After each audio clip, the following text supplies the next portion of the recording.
ദൈവത്തിൻ്റെ അതിപരിശുദ്ധമായ നാമം വാഴ്ത്തപ്പെടുമാറാകട്ടെ. വെളിപ്പാട് പുസ്തക പഠന പരമ്പരയുടെ 77-ാമത്തെ ക്ലാസ്സിലേക്ക് 2026 മാർച്ച് മാസം 16-ാം തീയതി തിങ്കളാഴ്ച നാം ഒന്ന് കൂടി വരുവാൻ ദൈവത്തിൻ്റെ പരിശുദ്ധമാവ് നമ്മെ സഹായിച്ചല്ലോ. കഴിഞ്ഞ 76 ക്ലാസ്സുകളിലായി ദൈവവചന പഠനത്തിനായി കർത്താവ് നമ്മെ സഹായിച്ചു. ഈ 77-ാമത്തെ ക്ലാസ്സിലും ദൈവത്തിൻ്റെ തിരുസാന്നിധ്യം നമ്മോട് കൂടി ഇരിക്കുന്നതിനായി ഞാൻ ദൈവത്തിന് സ്തോത്രം ചെയ്യാം. കഴിഞ്ഞ ദിവസം നാം ചിന്തിച്ചത് 7 ഇടിനാത്തിൽ മറഞ്ഞിരിക്കുന്ന 7 ദിവസങ്ങളിലെ 2-ാമത്തെ ദിവസമാകുന്ന സേനാ ദിവസത്തിൽ നടക്കുന്ന 1-ാമത്തെ പുനരുത്ഥാനത്തെക്കുറിച്ചുള്ള വിഷയമാണ് നാം ചിന്തിച്ചത്. അപ്പോൾ 1-ാമത്തെ പുനരുത്ഥാനത്തോടുള്ള ബന്ധത്തുള്ള വിഷയങ്ങൾ സംശയം വരാത്തവണ്ണം അതിനെ വേണ്ട രീതിയിൽ അതിനെ വ്യാഖ്യാനിച്ചിട്ടുണ്ട്. അതുകൊണ്ട് തുടർന്ന് ഇനിയും അത് ആവർത്തിക്കുന്നില്ല. എന്നാൽ ഈ 1-ാമത്തെ പുനരുത്ഥാനം കൂടി പൂർത്തിയാകുന്നതോടു കൂടിയാണ് കർത്താവിനോട് കൂടെ വരുവാനുള്ള സകല വിശുദ്ധന്മാരുടെയും എണ്ണം സ്വർഗാസ്വർഗത്തിൽ തികയുന്നത് എന്നുള്ളതും നാം മനസ്സിലാക്കുവാനിടയാത്തല്ലോ. അപ്പോൾ കർത്താവ് തൻ്റെ സകല വിശുദ്ധന്മാരുമായിട്ട് വരുമ്പോൾ അവനോട് കൂടെ വരുന്ന പുതിയ നിയമത്തിൻ്റെ വിശുദ്ധന്മാരുണ്ട്, പഴയ നിയമത്തിൻ്റെ വിശുദ്ധന്മാരുണ്ട് എന്നതിനെക്കുറിച്ച് കഴിഞ്ഞ ദിവസം നമ്മൾ ചിന്തിച്ചിരുന്നു.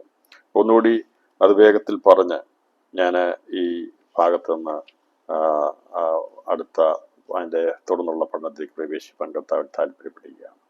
നമുക്കറിയാം, കർത്താവിനോട് വരുന്ന വിശുദ്ധന്മാരിൽ വിവാഹം കഴിഞ്ഞ് മണവാട്ടി കുഞ്ഞാടിനോട് കൂടെയുണ്ട്. അവൻ്റെ തോഴ്മക്കാട് കൂട്ടത്തിലുള്ള പഴയ നിമിത്തരെ ശ്രേഷ്ഠന്മാരായിരിക്കുന്ന വിശുദ്ധന്മാരും ഇസ്രായേലിൻ്റെ 144,000 അവനോട് കൂടെ കാണും. അതുപോലെ മണവാട്ടിയുടെ തോഴിമാരുടെ ഗണത്തിൽപ്പെടുന്ന കന്യകമാരാകുന്നവരുടെ ഗണത്തിൽപ്പെടുന്നവരും ഈ വരുന്ന സ്വർഗീയ വിശുദ്ധന്മാരുടെ കൂടെ ഉണ്ടായിരിക്കും. അപ്പോൾ കർത്താവിനോട് സ്വർഗാസ്വർഗത്തിൽ നിന്ന് വരുന്ന വിശുദ്ധന്മാർ ആരൊക്കെയെന്ന് ചോദിക്കുമ്പോൾ സൂര്യ തേജസ് പ്രാപിക്കുന്ന കുഞ്ഞാടിൻ്റെ മണവാട്ടി അവനോടുകൂടി ഒന്നായി ചേർന്ന് അവര് കർത്താവിൻ്റെ കൂടെ കാണും. മണവാട്ടിയുടെ തോഴിമാരാകുന്ന ചന്ദ്ര തേജസ് പ്രാപിക്കുവാനുള്ള പുതിയ നിയമ സഭയുടെ 60% വിശുദ്ധന്മാരുടെ ഗണത്തിലുണ്ടായിരിക്കും. നക്ഷത്ര തേജസ് പ്രാപിക്കാനുള്ള പഴയ വിശുദ്ധന്മാർ അവരോട് കൂടി ഉണ്ടായിരിക്കും. അതുപോലെ നക്ഷത്ര തേജസ് വ്യത്യസ്തതയുള്ള 144,000 ആകുന്ന മണവാളൻ്റെ തോഴ്മക്കാരുടെ കൂട്ടത്തിൽപ്പെടുന്നവരും ഇങ്ങനെ ഉള്ള ഒരു വിശുദ്ധന്മാരുടെ ഗണത്തോടു കൂടിയാണ് കർത്താവ് സ്വർഗാസ്വർഗത്തിൽ നിന്ന് വരുന്നത്. കർത്താവ് ലോകത്തിലേക്ക് ആദ്യം വന്നപ്പോൾ 1-ാമത്തെ വരവൽ ഏകനായിട്ടാണ് വന്നത്.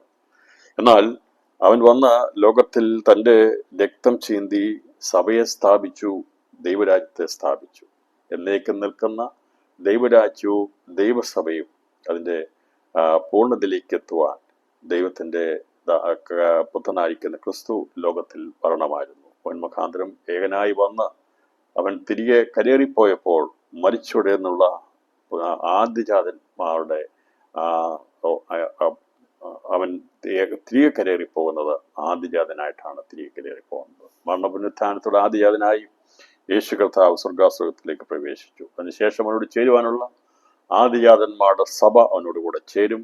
അതിനോടനുബന്ധമായി കന്യകമാരുടെ നിലവാരത്തിൽപ്പെടുന്നവരും അതുപോലെ സഹവർത്യന്മാരുടെ നിലവാരത്തിൽപ്പെടുവാനുള്ളവരും വിവിധ ഘട്ടങ്ങളിലായി പുനരുത്ഥാനം പ്രാപിച്ച് സ്വർഗാസ്വർഗത്തിൽ എത്തിച്ചേരുന്നു എന്നുള്ളത് എതിർക്രിസ്തുവിൻ്റെ ഭരണത്തിൻ്റെ അവസാനം അടുക്കുന്നതോടു കൂടിയാണ് ഈ പറയുന്ന 144,000 ഉൾപ്പെടുന്ന ഭൂമിക്ക് കീഴിലുണ്ടായിരിക്കുന്ന രക്തസാക്ഷികളായിട്ടുള്ള പുനരുത്ഥാനം നിറവേറപ്പെടുന്നത്.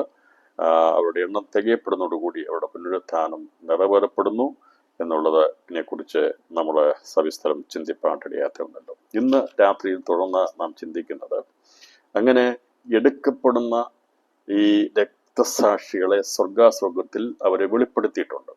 അപ്പോൾ അവരെ വെളിപ്പെടുത്തിയിരിക്കുന്നതിൽ പ്രാരംഭത്തിൽ നാം ചിന്തിക്കുന്നത് 144,000 പേര് സ്വർഗാസ്വർഗത്തിലേക്ക് എടുക്കപ്പെട്ടു കഴിഞ്ഞാൽ അവർ എവിടെയാകുന്നു എന്നതിനെ കുറിച്ചുള്ള വ്യാഖ്യാനത്തിലേക്കാണ് തുടർന്ന് നമ്മൾ ചിന്തിക്കുന്നത്. അതിനായി വെളിപ്പാട് പുസ്തകം 15-ാം അധ്യായം അതിൻ്റെ 3 മുതലുള്ള വാക്യങ്ങളെ ആധാരമാക്കിയാണ് നാം ചിന്തിക്കുന്നത്. വെളിപ്പാട് പുസ്തകം 15-ാം അധ്യായത്തിൻ്റെ 1ഉം 2ഉം വാക്യങ്ങളെ നമ്മൾ വ്യാഖ്യാനിച്ചിരുന്നു. അതുപോലെ തന്നെ 5 മുതൽ 8 വരെയുള്ള വാക്യങ്ങളും വ്യാഖ്യാനിക്കപ്പെട്ടിരുന്നു. ഇപ്പോൾ വ്യാഖ്യാനിക്കപ്പെടാതെ കിടന്ന ഭാഗമാണ് 2 മുതൽ അതിൻ്റെ 4 വരെയുള്ള വാക്യങ്ങൾ. അപ്പോൾ ഈ 2 മുതൽ 4 വരെയുള്ള വാക്യങ്ങളെ വായിക്കുമ്പോൾ ദൈവത്തിൻ്റെ കർത്താവിൻ്റെ വിശുദ്ധന്മാരുടെ ഗണത്തിൽപ്പെടുന്നവരിൽ 144,000 ആൾക്കാരെ അവരെ വെളിപ്പെടുത്തി സ്വർഗാസുഖത്തെ വെളിപ്പെടുത്തുന്നതിനെ കുറിച്ചുള്ള ഭാഗം നമുക്ക് 15-ാം അധ്യായം അതിൻ്റെ 2 മുതൽ 4 വരെയുള്ള വാക്യങ്ങൾ വായിക്കുമ്പോൾ അവർ സ്വർഗാസുഖത്തിലുണ്ട് എന്നുള്ളത് മനസ്സിലാക്കിയെടുക്കാൻ സാധിക്കുന്നു. തീ കലർന്ന പളുങ്കുകടൽ പോലെ ഒന്നും മൃഗത്തോടും അതിൻ്റെ പ്രതിമയോടും പേരിൻ്റെ സംഖ്യയോടും ജയിച്ചവർ ദൈവത്തിൻ്റെ വീണകൾ പിടിച്ചും കൊണ്ട് പളുങ്കുകടലിനരികെ നിൽക്കുന്നതും ഞാൻ കണ്ടു.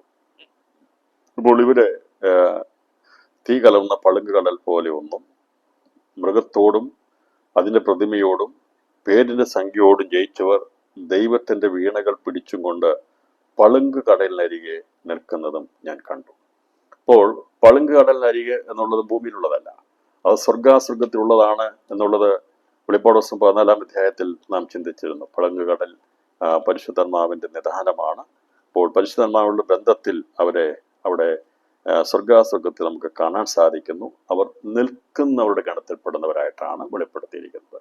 എന്നാൽ സ്വർഗാസുഖത്തിൽ സിംഹാസനിരിക്കുന്നവരുടെ ബന്ധത്തിൽ വെളിപ്പെടുത്തിയിരിക്കുന്നത് അത് കുഞ്ഞാടിൻ്റെ മണവാട്ടി മാത്രമേ ഉള്ളൂ. ഇതിനു മുമ്പ് പഠിച്ച ഭാഗങ്ങളൊക്കെ നമ്മൾ ചിന്തിക്കുമ്പോൾ നാം അപ്പോൾ പഠിച്ച ഓരോ വാക്കുകൾക്കും അതിനോടുള്ള ബന്ധത്തിൽ അർത്ഥവത്തായ കാര്യങ്ങളുണ്ട് എന്നുള്ളത് നമുക്ക് മനസ്സിലാക്കാൻ സാധിക്കുന്നുണ്ട്. ഇപ്പോൾ പളുങ്കുകടൽ കുഞ്ഞാടിനോടുള്ള പരിശുദ്ധാത്മാവിനോടുള്ള ബന്ധത്തിലാണ് എന്നുള്ളത് 4-ാം അധ്യായം 6-ാം വാക്യത്തിൽ പറഞ്ഞിട്ടുണ്ട്. സിംഹാസനത്തിന്റെ മുമ്പിൽ പളുങ്കിനൊത്ത കണ്ണാടിക്കടൽ. ഇപ്പോൾ ഈ സിംഹാസനം മുമ്പാകെ പളുങ്കിനൊത്ത കണ്ണാടിക്കടലിനരികെ അപ്പോൾ പളുങ്കടലിനരികെ നിൽക്കുന്നതും ഞാൻ കണ്ടു. ഇതിൽ നിന്നും സ്വർഗാസുഖത്തിലേക്ക് 1-ാമത്തെ പുനരുത്ഥാനന്തരം എത്തിച്ചേർന്നതിൽ ആരെയാണ് ഇവിടെ വെളിപ്പെടുത്തിയിരിക്കുന്നത്? പൊതുവായി പറയുകയാണ്, അതിൻ്റെ മൃഗത്തോടും അതിൻ്റെ പ്രതിമയെയും പേരിൻ്റെ സംഖ്യയോടും ജയിച്ചവർ ദൈവത്തിൻ്റെ വീണകൾ പിടിച്ചുകൊണ്ട് പളുങ്കുകളുടെ കടലിനരികെ നിൽക്കുന്നത് ഞാൻ കണ്ടു.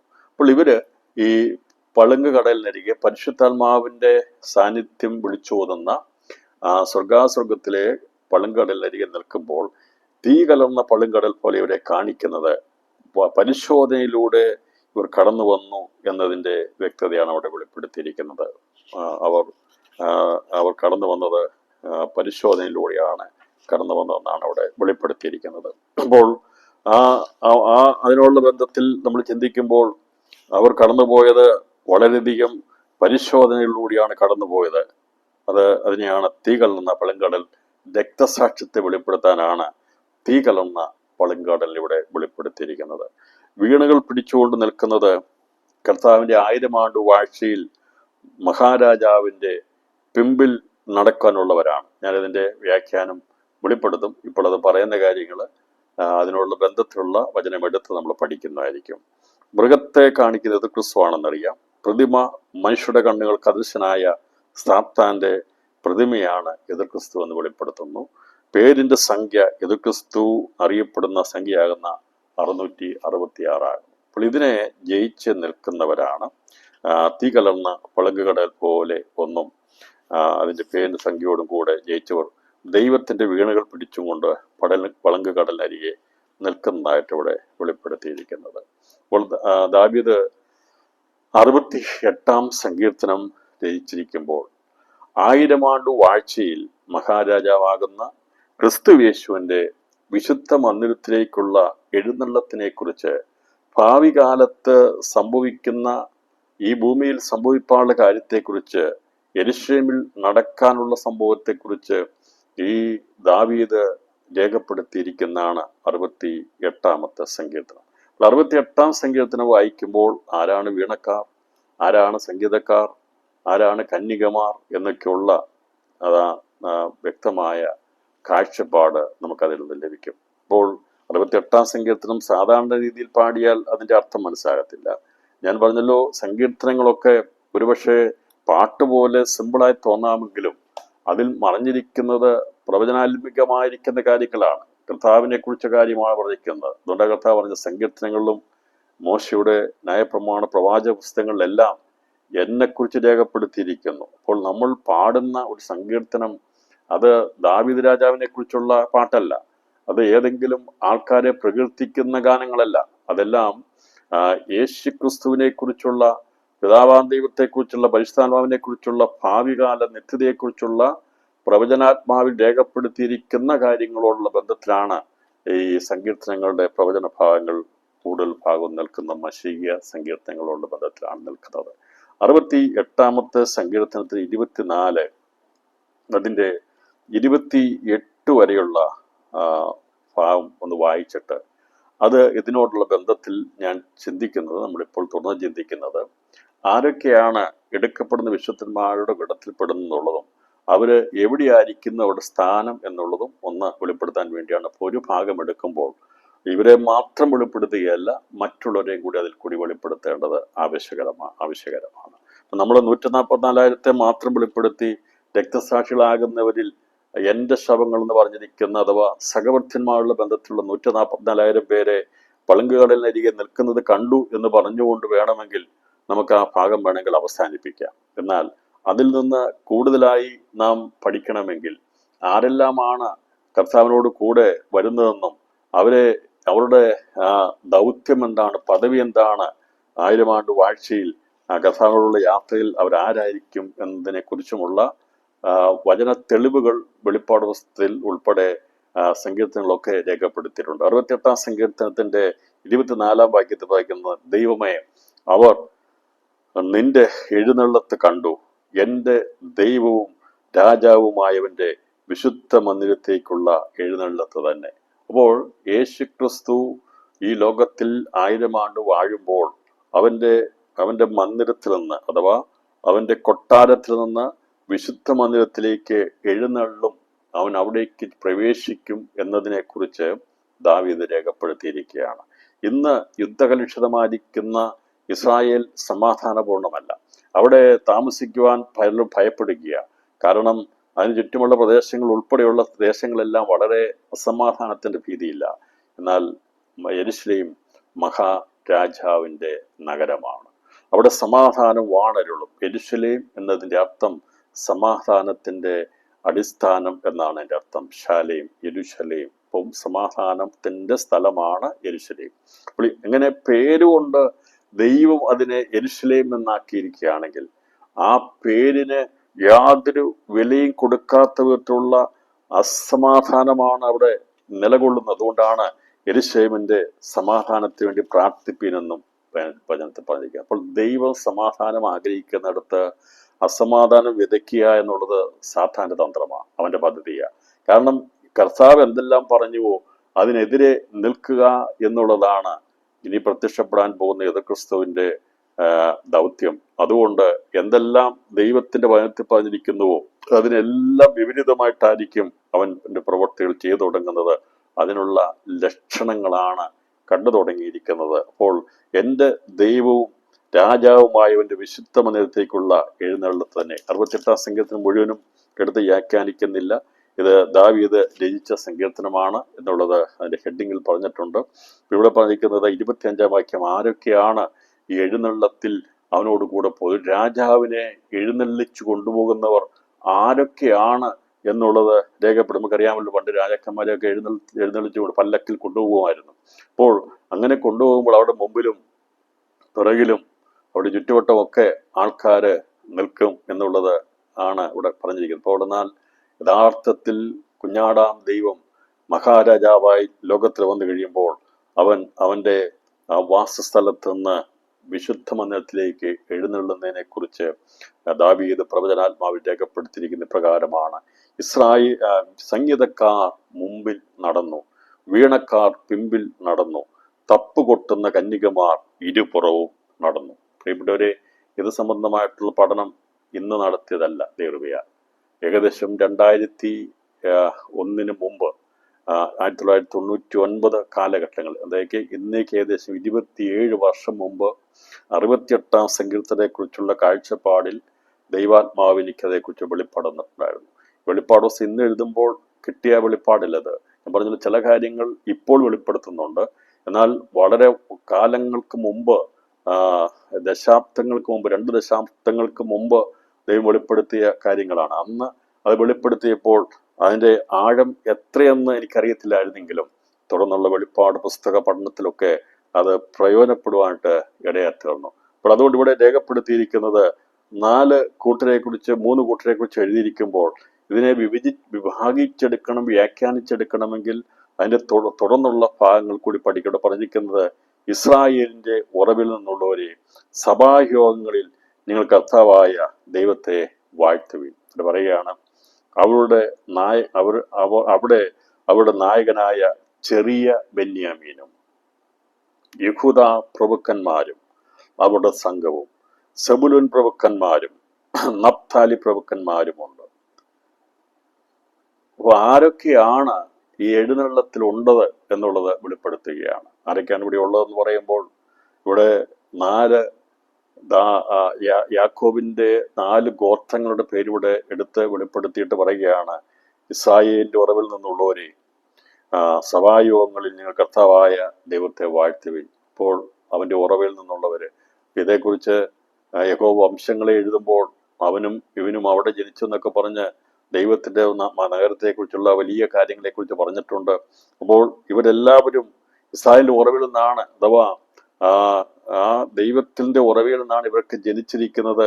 അപ്പൊ അതിനുള്ള ബന്ധത്തിൽ പറയുമ്പോൾ അവിടെ അവരുടെ നായകനായ ചെറിയ ബെന്യാമീൻ ഉണ്ട്. ചെറിയ ബെന്യാമീൻ എന്താണ്? ചെറിയ ബെന്യാമീനെ കുറിക്കുന്നുള്ളത് നാം മനസ്സിലാക്കണം. യഹൂദ പ്രഭുക്കന്മാർ ആരാകുന്നുള്ളത് മനസ്സിലാക്കണം. അതുപോലെ സെബുലൂൻ പ്രഭുക്കന്മാർ ആരാകുന്നു, നഫ്താലി പ്രഭുക്കന്മാർ ആരാകുന്നു എന്നുള്ളത് ഇവിടെ രേഖപ്പെടും. ഇപ്പം നഫ്താലി ഗോത്രം എന്നല്ല പറഞ്ഞിരിക്കുന്നത്, യഹൂദ ഗോത്രം എന്നല്ല പറഞ്ഞിരിക്കുന്നത്. ഇപ്പൊ പ്രഭുക്കന്മാർ എന്ന് പറയുമ്പോൾ അവിടെ അതിനോടുള്ള ബന്ധത്തിൽ അവര് ഒരു സംഘമാണ്, പ്രഭുക്കന്മാരുള്ളതാണ്. എന്നാൽ ഈ ബെന്യാമീനോടുള്ള ബന്ധത്തിൽ അവിടെ നായകനായ ചെറിയ ബെന്യാമീനുമുണ്ട്. സെബുലൂൻ പ്രഭുക്കന്മാരും നഫ്താലി പ്രഭുക്കന്മാരും, ബാക്കി 3 ഗോത്രങ്ങളെ പ്രഭുക്കന്മാരുള്ള ബന്ധത്തിൽ പറയുമ്പോൾ ബെന്യാമീനോടുള്ള ബന്ധത്തിൽ പറഞ്ഞിരിക്കുന്നത് ആരെയാണ് കുറിക്കുന്നത്? എന്തുകൊണ്ട് അതിനോടുള്ള ബന്ധത്തിൽ ചെറിയ ബെന്യാമീനെ മുഴുവനും പറഞ്ഞിരിക്കുന്നു എന്നുള്ളത് നാം ഗ്രഹിച്ചെടുക്കണം. അതുപോലെ യഹൂദ പ്രഭുക്കന്മാരും അവരുടെ സംഘവും സെബുലൂൻ പ്രഭുക്കന്മാരും നഫ്താലി പ്രഭുക്കന്മാരുമുണ്ട്.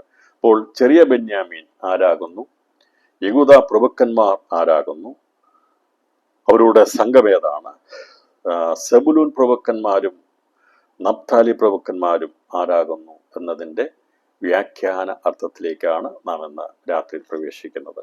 ഇവിടെ പറഞ്ഞിരിക്കുന്നതിൽ സംഗീതക്കാർ മുമ്പിൽ നടന്നു, വീണക്കാർ പിമ്പിൽ നടന്നു, തപ്പുകൊട്ടുന്ന കന്യകമാർ ഇരുപുറവും നടന്നു. അപ്പോൾ ഈ മഹാരാജാവായിരിക്കുന്ന യേശു ക്രിസ്തുവിന്റെ വിശുദ്ധ മന്ദിരത്തിലേക്കുള്ള എഴുന്നള്ളത്തിൽ മുമ്പിൽ നടക്കുന്നത് സംഗീതക്കാരാണ്, പിമ്പിൽ നടക്കുന്നത് വീണക്കാരാണ്, തപ്പുകൊട്ടുന്ന കന്യകമാരാണ് ഇരുപുറവും നടക്കുന്നത്. അപ്പോൾ ഇതിൽ നിന്ന് നമുക്കൊരു കാര്യം മനസ്സിലായിട്ടുണ്ട്. ഇപ്പം 4 കൂട്ടര് ഇതിനകത്ത് ഉൾപ്പെടുന്നുണ്ട്. ഒന്ന്, മുമ്പിൽ പോകുന്ന സംഗീതക്കാർ, വീണക്കാർ പിമ്പിൽ പോകുന്നവര്, തപ്പുകൊട്ടുന്ന കന്യകമാർ 2 സൈഡിലുമായിട്ടുണ്ട്. ഇന്ന് രാത്രിയിൽ ആത്മാവിൽ ദർശിക്കാൻ കഴിയുമോ? അപ്പോൾ കർത്താവ് ഈ തൻ്റെ കൊട്ടാരത്തിൽ നിന്ന്, തൻ്റെ വാസസ്ഥലത്ത് നിന്ന് ഈ പറയുന്ന അതിതേജസായിരിക്കുന്ന ഈ യാത്ര അല്ലെങ്കിൽ എഴുന്നള്ളത്ത് നടക്കുമ്പോൾ അതിൻ്റെ അകത്ത് മുമ്പിൽ പോകുവാൻ വേണ്ടി ഒരുക്കപ്പെടുന്ന വിശുദ്ധന്മാരുണ്ട്, പിമ്പിൽ നടക്കാൻ വേണ്ടി പോകുന്നവരുണ്ട്, ഇരുപുറം നടക്കുന്നു. നമുക്കറിയാമല്ലോ, പ്രധാനപ്പെട്ട വ്യക്തികളൊക്കെ ഒരു രാജ്യത്തിൻ്റെ പരമ അധികാരികളൊക്കെ വരുമ്പോൾ സാധാരണക്കാരാണോ അവർ കൊടുത്ത് സൂട്ട്കേസും പിടിച്ച് നടക്കുന്നത്? അല്ല. അവരുടെ മുമ്പിൽ നടക്കുന്നത്, അവരുടെ പിമ്പിൽ നടക്കുന്നത്, ചുറ്റുവട്ടം നടക്കുന്നത്, അവരോട് കൂടെ നടക്കുന്നത് അത്രമാത്രം എല്ലാം കൊണ്ട് തികഞ്ഞവരും വിശ്വസ്തരുമായിട്ടുള്ളവരെ മാത്രമേ അവരുടെ കൂടെ നടക്കത്തുള്ളൂ.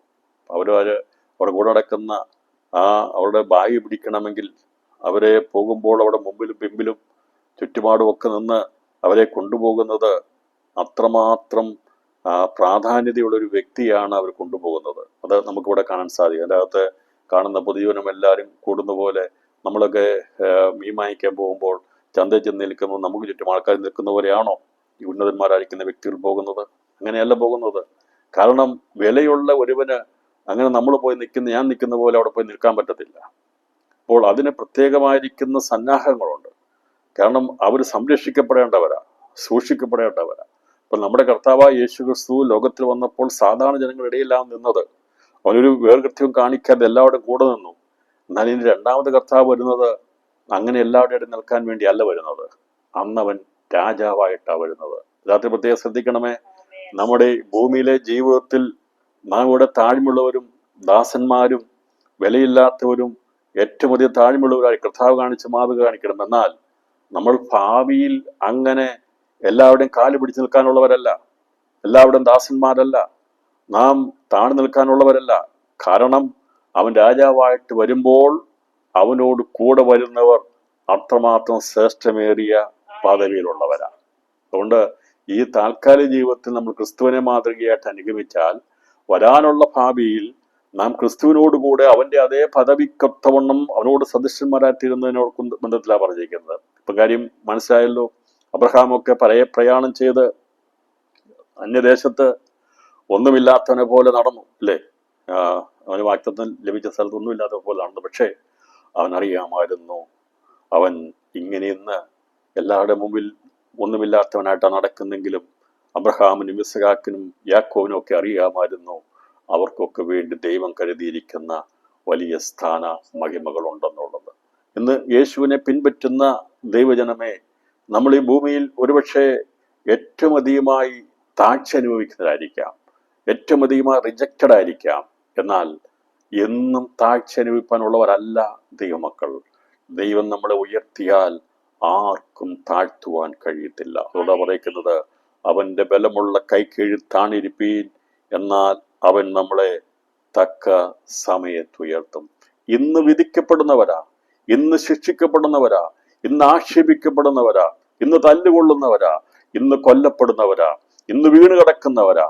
എന്നാൽ എന്നും വീണ് കിടക്കുവാൻ ദൈവം സമ്മതിക്കുകയില്ല. ഒരു ദിവസം ദൈവം ഉയർത്തിക്കഴിയുമ്പോൾ വരുവാനുള്ള ജീവിതത്തോടുള്ള ബന്ധത്തിൽ ഈ ഭൂമിയിൽ ന്യായാധിപന്മാരുടെ അതേ പദവിയിൽ യേശുവിനോട് കൂടി ഇന്ന് വിധിക്കാനുള്ള പദവിയുള്ളവരാ ഇന്ന് വിധിക്കപ്പെടുന്നവർ. അതുകൊണ്ട് കർത്താവായ യേശു ക്രിസ്തു ഒന്നാമത് വന്നപ്പോൾ അവൻ എപ്രകാരമാണോ ലോകത്തിൽ ജീവിച്ചത്, അപ്രകാരം ഭൂമിയിൽ ജീവിക്കുന്ന വിശുദ്ധന്മാരെ ദൈവം ഉയർത്തി അവനോട് സദൃശന്മാരാക്കുമ്പോൾ അവന് ലഭിക്കുന്ന അതേ പദവികൾ തന്നെ ലഭിക്കാനിടയാത്തരും. ഇവിടെ 4 കൂട്ടരെ കുറിച്ച് പറഞ്ഞു. എന്നാൽ പ്രധാനമായിട്ട് അപ്പം നമുക്കൊരു സംശയം ഉണ്ടാകും, നമ്മളെവിടെയാ, നമ്മളെ കുറിച്ച് പറഞ്ഞിട്ടില്ലല്ലോ എന്നുള്ളൊരു ന്യായമായ സംശയം ആർക്കെങ്കിലും ഉണ്ടെങ്കിൽ നല്ലതാ. കാരണം ഈ മുമ്പ് നടക്കുന്ന വിശുദ്ധന്മാരെ കുറിച്ചും പിമ്പ് നടക്കുന്നവരെ കുറിച്ചും തപ്പ് കൂട്ടുന്ന കന്യകമാരെ കുറിച്ചും പറഞ്ഞല്ലോ. എന്നാൽ നിർമ്മല കന്യകയായിരിക്കും നമ്മൾ എവിടെയാണ് എന്നുള്ളൊരു ചോദ്യം ന്യായമായി ചോദിക്കേണ്ടതാ. അത് ചോദിച്ചിട്ട് ഇങ്ങനെ രാത്രി ചോദിച്ചാൽ അതിവിടെ രേഖപ്പെടുത്തിയിട്ടില്ല. പക്ഷേ അതിനോട് മർമ്മമായിട്ട് ഒരു വചനം എഴുതിയിട്ടുണ്ട്. യെരൂശലേമിൽ നിന്റെ മന്ദിരം നിമിത്തം പറഞ്ഞിട്ടുണ്ട്. അപ്പോൾ മന്ദിരമാകുന്ന കുഞ്ഞാടിനോട് കൂടെ അവന്റെ മണവാട്ടി ഉണ്ടാകും. അതുകൊണ്ടാണ് മണവാട്ടിയെ കുറിച്ച് പറയാതിരിക്കുന്നത്. നമ്മൾ തപ്പ് കൊട്ടുവാനുള്ളവരല്ല, വീണകൾ പിടിച്ച് മുമ്പിൽ നമ്മള് സംഗീതക്കാരായി പാട്ട് പാടുന്നവരല്ല, വീണകൾ പിടിച്ചുകൊണ്ട് പുറകെ നടക്കാനുള്ളവരല്ല, നമ്മൾ ഈ ദിവസങ്ങളിൽ തപ്പ് കൊട്ടി ചുറ്റും ഇരുപുറം നടക്കാനുള്ളവരല്ല. മണവാട്ടിയായി തികവ് പ്രാപിച്ചു കഴിഞ്ഞാൽ അവനോട് കൂടെ അവൻ ഇരിക്കുന്ന രഥത്തിൽ ഇരിപ്പാനുള്ള ഭാഗ്യമുള്ളവരാണ് മണവാട്ടി. അങ്ങനെയാണെങ്കിൽ ഇന്ന് രാത്രിയിൽ ദൈവസഭയുടെ തികവ് പ്രാപിക്കുന്നവരുടെ വിലയും നിലയും മനസ്സിലാക്കിയാൽ പൗലൂസ് പറഞ്ഞതുപോലെ, അതുകൊണ്ട് ഞാൻ സകലതും ചവറന്നെണ്ണുന്നു. നമുക്ക് ലഭിപ്പാനുള്ള മാന്യത നോക്കിക്കഴിഞ്ഞാൽ, ക്രിസ്തു നിമിത്തം ലഭിപ്പാനുള്ള ബഹുമാന്യത നോക്കിക്കഴിഞ്ഞാൽ, അത് നിമിത്തം സകലതും ചവറന്നെണ്ണുന്ന അതെ ആ ഒരു കാഴ്ചപ്പാട് കിട്ടണമെങ്കിൽ നാം ആരാകുന്നു എന്നുള്ളൊരു വെളിപ്പാട്. ഇവിടെ കുഞ്ഞാടിന്റെ മഹാരാജാവായിരിക്കുന്ന ക്രിസ്തുവിനോടുകൂടെ അവന്റെ മണവാട്ടി ഉണ്ട്. അപ്പോൾ അങ്ങനെയാണെങ്കിൽ പഴയ നിമിത്തത്തിന് ശ്രേഷ്ഠന്മാരായിരിക്കുന്ന അബ്രഹാം ഉൾപ്പെടെയുള്ളവർ നമുക്ക് മുമ്പിൽ സംഗീതക്കാരായി നടക്കേണ്ടവരാ.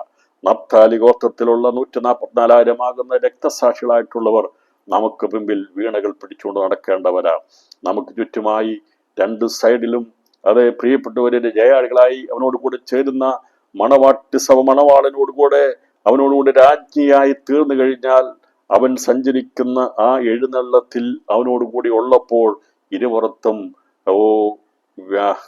തപ്പുകൊട്ടി നടക്കുന്ന കന്യകമാർ നമുക്ക് ചുറ്റും തപ്പുകൊട്ടി നടക്കേണ്ടവരാ. ഇന്ന് രാത്രിയിൽ ഈ പദവിയൊക്കെ ചിന്തിച്ചിട്ടാണോ ബൈബിൾ ക്ലാസ്സിൽ പങ്കെടുക്കുന്നത്? വിശ്വാസം വന്നപ്പോൾ ഇതെല്ലാം ചിന്തിച്ചിരുന്നു? ഇങ്ങനെയുള്ള പദവികളൊക്കെ ഉണ്ടെന്ന് മനസ്സാകുമായിരുന്നു? ഒന്നും അറിയത്തില്ലായിരുന്നല്ലോ.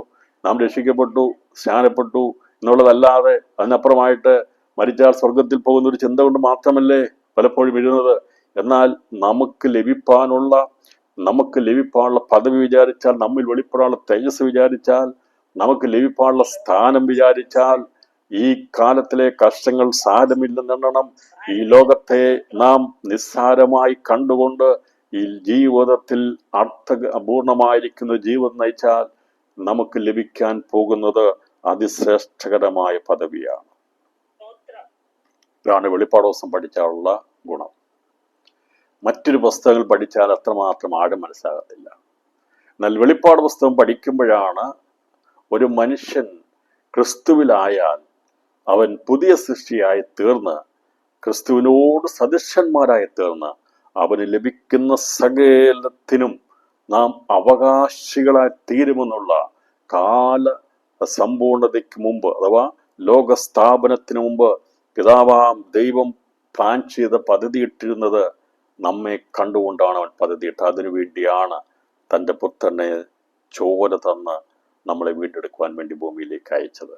അപ്പോൾ യേശുവിന്റെ രക്തം കൊണ്ട് വിലയ്ക്ക് വാങ്ങിയിരിക്കുന്ന ദൈവസഭയുടെ പദവി വലുതാണ്.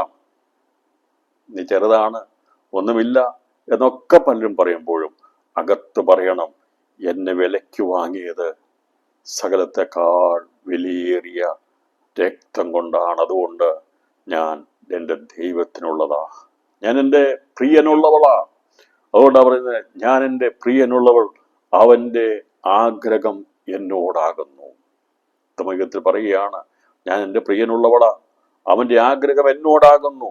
കർത്താവായ യേശു ക്രിസ്തുവിൻ്റെ ആഗ്രഹം അവൻ്റെ മണവാട്ടിയോടാകുന്നു.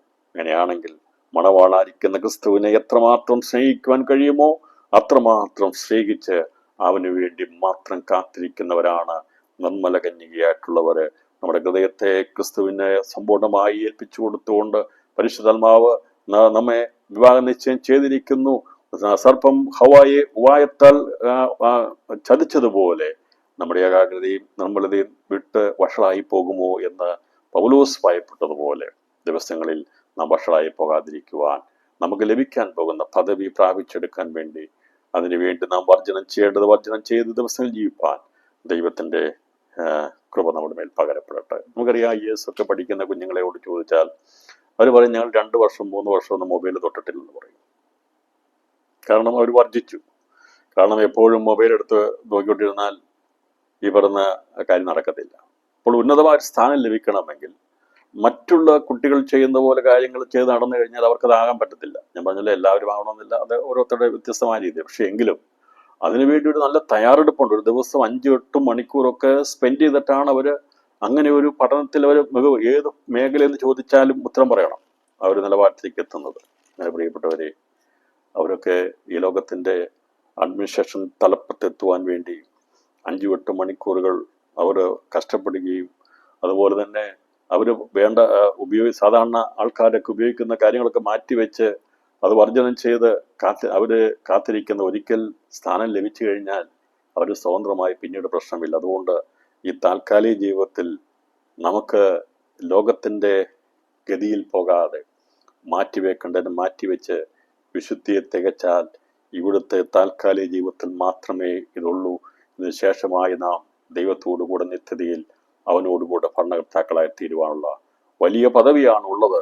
അതുകൊണ്ട് എന്ത് ലഭിക്കും എന്ന് ചോദിച്ചപ്പോൾ കർത്താവ് പറഞ്ഞു, നിങ്ങൾ എന്നോടുകൂടെ എൻ്റെ സിംഹാസീകരിക്കുമെന്ന് പറഞ്ഞു. എത്ര വലിയ വാഗ്ദത്തമാണ് ദൈവം കൊടുത്തത്. ദൈവത്തെ പറഞ്ഞ തന്റെ ശിഷ്യന്മാരോട് ഒറ്റ വാക്ക് പറഞ്ഞു, അയ്യോ ഞങ്ങൾക്ക് എന്താ ലഭിക്കുമെന്ന് ചോദിച്ചു. എന്താ പറഞ്ഞു, ഞാൻ സിംഹാസീകരിക്കുമ്പോൾ നിങ്ങളും എന്ത് ചെയ്യും? 12 സിംഹാസീരുന്ന ഇസ്രായേൽ ഗോത്രം 12 ന്യായം വിധിക്കുന്നു പറഞ്ഞു. അപ്പോൾ കർത്താവ് വളരെ വ്യക്തമായിട്ട് ആധികാരിക, പക്ഷെ അവർക്ക് അത്രയും ആഴം മനസ്സിലായില്ല എന്താണെന്നുള്ളത്. കാരണം അവർക്ക് അന്നത്തെ റോമൻ സാമ്രാജ്യത്തെക്കുറിച്ചും അന്നത്തെ ചുറ്റുപാടിനെ കുറിച്ച് അറിയാം. എന്നാൽ യേശു കർത്താവ് തൻ്റെ മഹത്വ സിംഹാസനത്തിൽ ഇരിക്കുമെന്നും അവരോടുകൂടി ഇരിപ്പാനുള്ളവരാണ് മീൻപിടുത്തക്കാരായിരിക്കുന്ന നിങ്ങളെന്നും നിങ്ങളെ തള്ളിക്കളയുകയും ഉപേക്ഷിക്കുകയും എതിർ പറയുകയും അവനോട് കൂടി ഉള്ളവരാണെന്നൊക്കെ ചോദ്യം ചെയ്ത് നിങ്ങളെ മാറ്റി നിർത്തും. പക്ഷേ എനിക്കുള്ളവരെ മാനിക്കും ആദരിക്കും എന്ന് കർത്താവ് പറയാതെ തീർന്നു. അതുകൊണ്ട് ഇന്ന് രാത്രി സന്ദേശം കേൾക്കുന്ന ആരെങ്കിലും ക്രിസ്തുവേശുവിൽ വന്നത് മുഖാന്തരമായി, ക്രിസ്ത്യാനിയായി തീർന്നതിന് മുഖാന്തരമായി കഷ്ടം സഹിക്കേണ്ടി വന്നിട്ടുണ്ടെങ്കിൽ, ഇന്ന് സഹിക്കേണ്ടി വന്നിട്ടുണ്ടെങ്കിൽ അത് നിമിത്തം ലജ്ജിച്ചു പോകരുത്. നമുക്ക് ലഭിക്കാനുള്ള ശ്രേഷ്ഠമേറിയ കാര്യത്തെക്കുറിച്ച് ഓർത്തുള്ള വെളിപ്പാടിനായി സ്തോത്രം ചെയ്തുകൊണ്ട് ഈ പരിജ്ഞാനത്തിന്റെ വഴിയിലൂടെ തന്നെ നടന്ന് ആ വിശുദ്ധിയെ പ്രാപിച്ച് ദൈവം വിഭാവനം ചെയ്തിരിക്കുന്ന ഭാഗത്തേക്ക് എത്തുവാൻ കർത്താവ് നമ്മെ സഹായിക്കട്ടെ. ഇവിടെ പറഞ്ഞിരിക്കുന്ന 4 ഗോത്രങ്ങൾ, അതിലെ ഒന്നാമത്തെ ഗോത്രത്തെക്കുറിച്ച് പറയുമ്പോൾ സംഗീതക്കാർ മുമ്പിൽ നടന്നു എന്നാണ്. ഇവിടെ നമുക്കറിയാം 2 ഒലിവുമരത്തിലെ ഒന്നാമത്തെ ഒലിവുമരമാണ് ഈ പറയുന്ന മുമ്പിൽ നടക്കുന്ന സംഗീതക്കാർ. ഇസ്രായേൽ ഗോത്രങ്ങളുടെ പ്രയാണത്തിൽ ഏറ്റവും മുമ്പിൽ നടക്കുന്ന ഗോത്രം യഹൂദ ഗോത്രമാണ്. യഹൂദ എന്നതിന്റെ പേരിന്റെ അർത്ഥം അത് പ്രൈസ്, യഹോവയെ സ്തുതിക്കുമെന്നുള്ളതാണ്. അപ്പോൾ ദൈവത്തെ സ്തുതിക്കുന്നവനാണ് ഏതിനും മുമ്പിൽ നിൽക്കുന്നവൻ. ദൈവത്തെ ആരാധിക്കാൻ, ദൈവത്തെ സ്തുതിക്കുവാൻ വേണ്ടി ദൈവത്തെ ആരാധിക്കാൻ വേണ്ടി ഐശ്വര്യമായി അനുഗ്രഹം പ്രാപിച്ച, ദൈവത്തെ മഹത്വപ്പെടുത്തിയ വ്യക്തിയാണ് അബ്രഹാം. അവൻ ദൈവത്തെ ഐശ്വര്യമായി ദൈവനെ അനുഗ്രഹിക്കാൻ കാരണം അവന്റെ ഉള്ളു വിട്ടു കൊടുത്തുകൊണ്ട് അവനുള്ള ഏറ്റവും ശ്രേഷ്ഠമായത് സമർപ്പിച്ചുകൊണ്ട് ദൈവത്തിനെ അവൻ പ്രസാദിപ്പിച്ചു. തൻ്റെ ഓമനപുത്രനെ, തനിക്ക് ലഭിച്ച ആ ഏകജാതനായിരിക്കുന്ന ഇസഹാക്കിനെ കർത്താവിന് വേണ്ടി സമർപ്പിക്കാൻ പറഞ്ഞപ്പോൾ അവൻ സ്വന്തമായി പിടിച്ചു വെച്ചില്ല, ചോദ്യം ചോദിച്ചില്ല. അവൻ തന്നവൻ അത് സ്വീകരിപ്പാൻ യോഗ്യനാണെന്ന് പറഞ്ഞുകൊണ്ട് വിട്ടുകൊടുപ്പാൻ ഇടയാത്തീർന്നു. ഇന്ന് രാത്രിയിലും ദൈവം നമ്മളോട് ചോദിക്കുമ്പോൾ എൻ്റേതെന്ന് പറഞ്ഞ് പിടിച്ചു വെക്കുവാൻ ഒന്നും എനിക്കും നിങ്ങൾക്കുമില്ല. നമുക്ക് തന്നിരിക്കുന്ന എല്ലാം ദൈവം തന്നത് മാത്രമേ ഉള്ളൂ. നമ്മുടെ മക്കളാകട്ടെ, നമ്മുടെ സമ്പത്താകട്ടെ, ആരോഗ്യമാകട്ടെ, എന്തുമാകട്ടെ ദൈവം തന്ന. അബ്രഹാമിന് അറിയാമായിരുന്നു എൻ്റേതല്ല, ഇസഹാക്ക് അത് ദൈവം തന്നതാ. അതുകൊണ്ട് ദൈവം ചോദിച്ചാൽ മറുപടി കൂടാതെ, മറുപടി പറയാതെ, സംശയം ചോദിക്കാതെ, ഒന്നും ചോദിക്കാതെ അവനെ സമർപ്പിക്കും എന്നുള്ളതാണ് അവൻ കാണിച്ചത്. അതുകൊണ്ടാണ് ഏറ്റവും അനുഗ്രഹിക്കപ്പെട്ട ദൈവത്തിന് പ്രസാദമുള്ള യാഗമർപ്പിച്ചത് അബ്രഹാമാണ്. അതുകൊണ്ട് ദൈവം അവനെ ഐശ്വര്യമായി അനുഗ്രഹിച്ചു. അപ്പോൾ ഐശ്വര്യമായി അനുഗ്രഹിച്ച ഈ അബ്രഹാം ഉൾപ്പെടെയുള്ള വിശുദ്ധന്മാർ ദൈവത്തെ സ്തുതിക്കുന്നവരായി ഈ പഴയ നിയമത്തിന്റെ ശ്രേഷ്ഠന്മാരുള്ള ബന്ധത്തിൽ ഒന്നാമത്തെ ഒലിവുമരം വെളിപ്പെടുത്തുന്നത് അവരെക്കുറിച്ചാണ്. അവരാണ് സംഗീതക്കാർ എന്ന വിഭാഗത്തിൽപ്പെടുന്നത്. അപ്പോൾ സംഗീതക്കാർ മുമ്പിൽ നടന്നു എന്നുള്ളത് യേശു ക്രിസ്തുവിന് മുമ്പിൽ, അഥവാ യേശു ക്രിസ്തു ജനിക്കുന്നതിന് മുമ്പ് ലോകത്തിൽ വന്ന് സാക്ഷ്യം തികച്ച വിശുദ്ധന്മാരുടെ ഗണങ്ങളിൽ, പഴയ നിയമത്തിന്റെ വിശുദ്ധന്മാരുടെ ഗണങ്ങളിൽപ്പെടുന്നവരാണ് സംഗീതക്കാരായി പുത്രനായിരിക്കുന്ന മഹാരാജാവായിരിക്കുന്ന കുഞ്ഞാടിന്റെയും മണവാട്ടിയുടെയും മുമ്പിൽ നടക്കുന്ന സംഗീതക്കാർ. അവരെക്കുറിച്ചാണ് സംഗീതക്കാർ മുമ്പിൽ നടന്നു പറയുന്നത്. രണ്ടാമത് പറയുന്നത് വീണക്കാർ പിമ്പിൽ നടന്നു. വീണകൾ പിടിച്ചുകൊണ്ട് നടക്കുന്നവർ പിമ്പിലാണ് നടക്കുന്നത്. അപ്പോൾ വീണക്കാർ പിമ്പിൽ നടക്കുന്നവർ 2 ഒലിവുമരത്തിലെ രണ്ടാമത്തെ ഒലിവുമരത്തെ കാണിക്കുന്നു. ഇസ്രായേൽ ഗോത്രങ്ങളുടെ പ്രയാണത്തിൽ ഏറ്റവും പിമ്പിൽ നടക്കുന്ന ഗോത്രമാണ് നഫ്താലി. അപ്പോൾ നഫ്താലി ഏറ്റവും പുറകിലാണ് നടക്കുന്നത്. മുമ്പിൽ ആരാധനക്കാരനാ പോകുന്നെങ്കിൽ പിമ്പിൽ പോകുന്നവൻ പോരാടുന്നവനാണ്. അവൻ പോരാട്ടക്കാരനാണ്. നഫ്താലി എന്നതിന്റെ അർത്ഥം പൊരുതി ജയിക്കുന്നവൻ എന്നാണ്. നഫ്താലി എപ്പോഴും പോർക്കളം മേടുകളിലാണ്. അപ്പോൾ യാക്കോബിന് മക്കളുണ്ടാകുമ്പോൾ, പേരുകൾ ഇടുമ്പോൾ, ആ പേരുകൾക്കകത്ത് പരിശുദ്ധാത്മാവ് ഭാവികാല സംഭവങ്ങളുള്ള ബന്ധത്തിൽ ഉള്ള കാര്യങ്ങളോട് അനുബന്ധമായിട്ടാണ് അവർക്ക് പേരുകളിടുവാൻ ഇടയാക്കുന്നത്. യഹൂദ എന്ന് വിളിച്ചപ്പോൾ ആ യഹൂദയുടെ ഗണത്തിൽപ്പെടുന്നതിൽ പ്രമുഖന്മാരായിത്തീരുന്നവർ ക്രിസ്തുയേശു മഹാരാജാവായിട്ട് എഴുന്നള്ളപ്പോൾ അവന് മുമ്പിൽ പോകുന്ന സംഗീതക്കാരുടെ ഗണത്തിൽപ്പെടുന്നവരാണ്. അവരെ വെളിപ്പാട് പുസ്തകത്തിൽ ഒന്നാമത്തെ ഒലിവുമരത്തോട് ബന്ധത്തിൽ പറഞ്ഞു. ദൈവത്തിന്റെ സന്നിധിയിൽ നിൽക്കുന്ന 2 അഭിഷക്തന്മാരുടെ ബന്ധത്തിൽ 2 ഒലിവുമരവും 2 നിലവിളക്കുമുണ്ട് എന്നുള്ളതിനെ കുറിച്ച് നാം ചിന്തിച്ചിരുന്നു. അപ്പോൾ 7 നിലവിളക്കുകൾ, പൊൻനിലവിളക്കുകൾ കാണിക്കുന്നത് മണവാട്ടി സഭയുള്ള ബന്ധത്തിൽ നിർമ്മല കന്യകയാണെങ്കിൽ 2 ഒലിവുമരവും രണ്ട് നിലവിളക്കും എന്നുള്ളത് സ്വർഗീയ തേജസ് പ്രാപിച്ച് കർത്താവായ യേശു ക്രിസ്തുവിനും അവന്റെ മണവാട്ടിയാകുന്ന രാജ്ഞിക്കും മുമ്പിലും പിറകിലും അവന് രണ്ട് ഇരുപുറങ്ങളിലും നടക്കാനുള്ളവരാണ് ഈ പറഞ്ഞിരിക്കുന്ന രണ്ട് ഒലിവുമരവും രണ്ട് നിലവിളക്കും. അന്നൊരു പക്ഷേ രണ്ട് ഒലിവുമരത്തെ കുറിച്ച് പറഞ്ഞപ്പോഴും രണ്ട് നിലവിളക്കിനെ കുറിച്ച് പറഞ്ഞപ്പോഴും നിങ്ങൾക്ക് അത്രയും മനസ്സിലായി കാണത്തില്ല. എന്നാൽ ഇന്ന് രാത്രിയിൽ അത് ആരാകുന്നു എന്ന് വെളിപ്പെടുത്തുമ്പോൾ സ്വർഗീയ തേജസ് പ്രാപിക്കുന്നവരുടെ കൂട്ടത്തിലുള്ളത് 7 പൊൻനിലവിളക്കിൽ പെടുന്നവരുണ്ട്, 2 നിലവിളക്കിൽ പെടുന്നവരുണ്ട്, അതുപോലെ 2 ഒലിവുമരത്തിൽ പെടുന്നവരുണ്ട്. ഇവരാണ് സ്വർഗീയ തേജസ് പ്രാപിക്കുന്നവർ. അപ്പോൾ പൊൻനിലവിളക്കളോട് ബന്ധത്തിൽ മണവാട്ടി സഭ, ആദിജാതന്മാരുടെ സഭ, അവരാരോട് കൂടിയാണ്? ക്രിസ്തുവോട് കൂടെയാണ്. 2 നിലവിളക്കിൽ ഉൾപ്പെടുന്നവരെ കുറിച്ച് നമ്മൾ ചിന്തിക്കും. 2 ഒലിവുമരത്തിലുള്ളതിൽ ഒന്നാമത്തെ ഒലിവുമരം യേശു ക്രിസ്തുവിന് മുമ്പ് ലോകത്ത് ജനിച്ച വിശുദ്ധന്മാർ, ശ്രേഷ്ഠന്മാരായിട്ടുള്ളവരെല്ലാം ആ ഒലിവുമരത്തോട് ബന്ധത്തിൽ ഉൾപ്പെടുന്നത്. അവര് നക്ഷത്രദേശത്ത് പ്രാപിപ്പാനുള്ളവരാണ്. അവരാണ് മുമ്പിൽ നടക്കുന്ന സംഗീതക്കാർ. അവര് മുമ്പിൽ നടക്കുമ്പോൾ പിമ്പിൽ നടക്കുന്നവർ വീണകൾ പിടിച്ചുകൊണ്ട് നടക്കുന്നവരാണ്. അവർ നപ്താലി എന്ന ഗോത്രത്തിന്റെ പേര് ഇവിടെ പറഞ്ഞിരിക്കുമ്പോൾ 12 ഗോത്രങ്ങളുണ്ടെങ്കിൽ 12 ഗോത്രത്തിന്റെ പേര് ഇവിടെ ഇട്ടില്ല. ഷിമിയോൻ എഴുതിയില്ല, രൂപേൻ എഴുതിയില്ല, അതെ മനശ്ശേന്ന് എഴുതിയില്ല. എന്തുകൊണ്ട് എഴുതിയില്ല? ഇപ്പോൾ വ്യാഖ്യാനിക്കപ്പെടാൻ വേണ്ടിയാണ് ഇത് രേഖപ്പെടുത്തിയിരിക്കുന്നത്.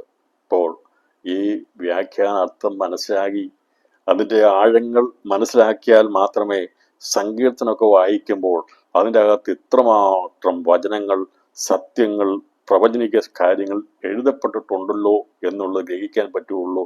അതുകൊണ്ട് ഈ സങ്കീർത്തനങ്ങളും പ്രവചന പുസ്തകങ്ങളൊക്കെ വായിക്കുമ്പോൾ ഒന്നും മനസ്സിലാകത്തില്ല. ഒരുപക്ഷെ നമ്മൾ വായിച്ചു പോകുമ്പോൾ നമുക്കൊന്നും മനസ്സിലാകാൻ പറ്റത്തില്ല. പക്ഷേ ഇതിനകത്ത് മറിഞ്ഞിരിക്കുന്ന മർമ്മങ്ങളുണ്ട് എന്നുള്ളത് മനസ്സിലാക്കി വേണം വേദപുസ്തകം വായിക്കുവാനും പഠിക്കുവാനും. ഇപ്പൊ 68-ാം സങ്കീർത്തനത്തിന്റെ മുമ്പിൽ നടക്കുന്നത് ഒന്നാമത്തെ ഒലിവുമരത്തിൽപ്പെടുന്ന പഴയ നിയമത്തിൽ ശ്രേഷ്ഠന്മാരായിരിക്കുന്ന അബ്രഹാം ഉൾപ്പെടെയുള്ള പഴയ നിയമത്തിലെ ശ്രേഷ്ഠന്മാർ നക്ഷത്രദേശത്ത് പ്രാപിക്കാനുള്ളവരാണ്. അവരിപ്പോൾ മരണാനന്തരം വിശ്രമിക്കുന്നത് പറുദീസയിലെ 1-ാം സ്വർഗത്തിലാണ്. അവരുടെ പുനരുത്ഥാനം നടക്കുന്നത് നമുക്കറിയാം 2 സാക്ഷിയുടെ പുനരുത്ഥാനത്തിലാണ് അവരുടെ പുനരുത്ഥാനം നടക്കുന്നത്. അപ്പോൾ ഒന്നാമത്തെ സ്വർഗത്തിൽ, പറുദീസയിലെ 1-ാം സ്വർഗത്തിലുള്ള നക്ഷത്രദേശത്ത് പ്രാപിക്കാനുള്ള അവരെയാണ് ഇവിടെ ഒന്നാമത്തെ ഒലിവുമരം വെളിപ്പെടുത്തുന്ന സംഗീതക്കാരുള്ള ബന്ധത്തിൽ, യഹൂദ പ്രഭുക്കന്മാരുടെ ബന്ധത്തിൽ വെളിപ്പെടുത്തിയിരിക്കുന്നത് അവരെയാണ്. അവർ സംഗീതക്കാരായി മുമ്പിൽ നടക്കുന്നു.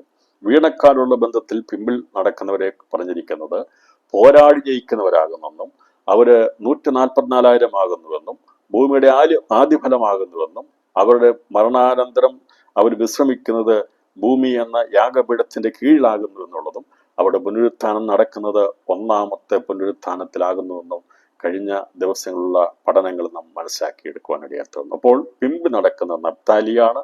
അവർ വീണകൾ പിടിച്ചുകൊണ്ടാണ് നടക്കുന്നത്. വീണ പിടിക്കുന്നതിനെ കുറിച്ചെന്നുള്ളതിൻ്റെ നമ്മൾ അത് ഒന്ന് വ്യാഖ്യാനിക്കുന്നതായിരിക്കും. ഇപ്പോൾ ഇത്രയും മനസ്സിലാകുക. വീണ പിടിച്ചുകൊണ്ട് നടക്കുന്നവർ പിമ്പിൽ നടക്കുന്നു, നപ്താലി എന്ന് പറഞ്ഞിരിക്കുന്നു. വീണക്കാർ പിമ്പിൽ നടന്നു. വീണക്കാർ ആരാകുന്നു എന്നുള്ളതിനെ കുറിച്ച് നമ്മൾ ഒന്നുകൂടി വിശദമായിട്ട് ചിന്തിക്കും. കാരണം 2 വീണക്കാരുടെ ഗണത്തെക്കുറിച്ച് പറഞ്ഞിട്ടുണ്ട്. അപ്പൊ അത് പിന്നീട് സംശയം ഉണ്ടാകാതിരിക്കാൻ വേണ്ടി ആ വീണക്കാർ ആരൊക്കെയാണ്, അതെന്തിനെയാണ് കാണിക്കുന്നത് എന്നുള്ളത് നമ്മൾ വ്യാഖ്യാനിക്കും. ഇപ്പോൾ മനസ്സിലാക്കേണ്ടത് സംഗീതക്കാർ എന്നുള്ളത് ആരാണ്? പഴയ നിയമത്തിലെ ശ്രേഷ്ഠന്മാരാണ്. മരണാനന്തരം ഒന്നാമത്തെ സ്വർഗത്തിൽ, പറുദീസയിലെ 1-ാം സ്വർഗത്തിൽ വിശ്രമിക്കുന്നവരാണ്. അവരാണ് 2 സാക്ഷിയുടെ പുനരുത്ഥാനം പ്രാപിക്കുന്ന 2 സാക്ഷികളിൽ പഴയ നിയമത്തിന്റെ സാക്ഷ്യമുള്ള നക്ഷത്രദേശത്ത് പ്രാപിച്ച് എഴുന്നേറ്റ് നിൽക്കുന്നവർ എന്നുള്ളത് മനസ്സിലാക്കി.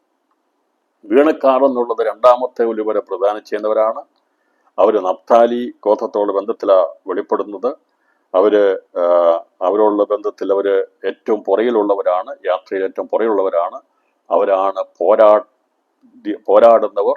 അവർ എതിർക്രിസ്തുവിനോടും മൃഗത്തോടും പേരിന്റെ സംഖ്യയോടും പോരാടി ജയിക്കുന്നവരാണ്. അവർ പിടിച്ചിരിക്കുന്നത് വീണകളാണ് അവരുടെ കയ്യിലുള്ളത്. തപ്പുകൊട്ടുന്ന കന്യകമാർ ഇരുപുറവും നടന്നു എന്നുള്ളത് ദൈവസഭയുടെ കന്യകമാരുടെ ഗണത്തിൽപ്പെടുന്നവർ. അപ്പോൾ നക്ഷത്രദേശത്തുള്ളവർ മുമ്പിൽ നടക്കുന്നു. നക്ഷത്രദേശങ്ങളിൽ വ്യത്യസ്തതയുള്ളവർ 144,000 പിമ്പിൽ നടക്കുന്നു. ചന്ദ്രദേശത്തുള്ളവർ ഇരുപുറവും നടക്കുന്നു. ഇവരെ 2 കൂട്ടരായി കാണിച്ചിരിക്കുന്നത് ഇവരുടെ പുനരുത്ഥാനവും രണ്ട് വ്യത്യസ്ത നിലവാരങ്ങൾ നടക്കുന്നതുകൊണ്ടാണ്. അപ്പോൾ ഇതിന്റെ ഇടതുവശത്ത് നടക്കുന്നവരുമുണ്ട്, വലതുവശത്ത് നടക്കുന്നവരുമുണ്ട്. അപ്പോൾ ഇടത്തും വലത്തും തപ്പുകൊട്ടുന്ന കന്യകമാർ ഇരുപുറവും നടന്നു.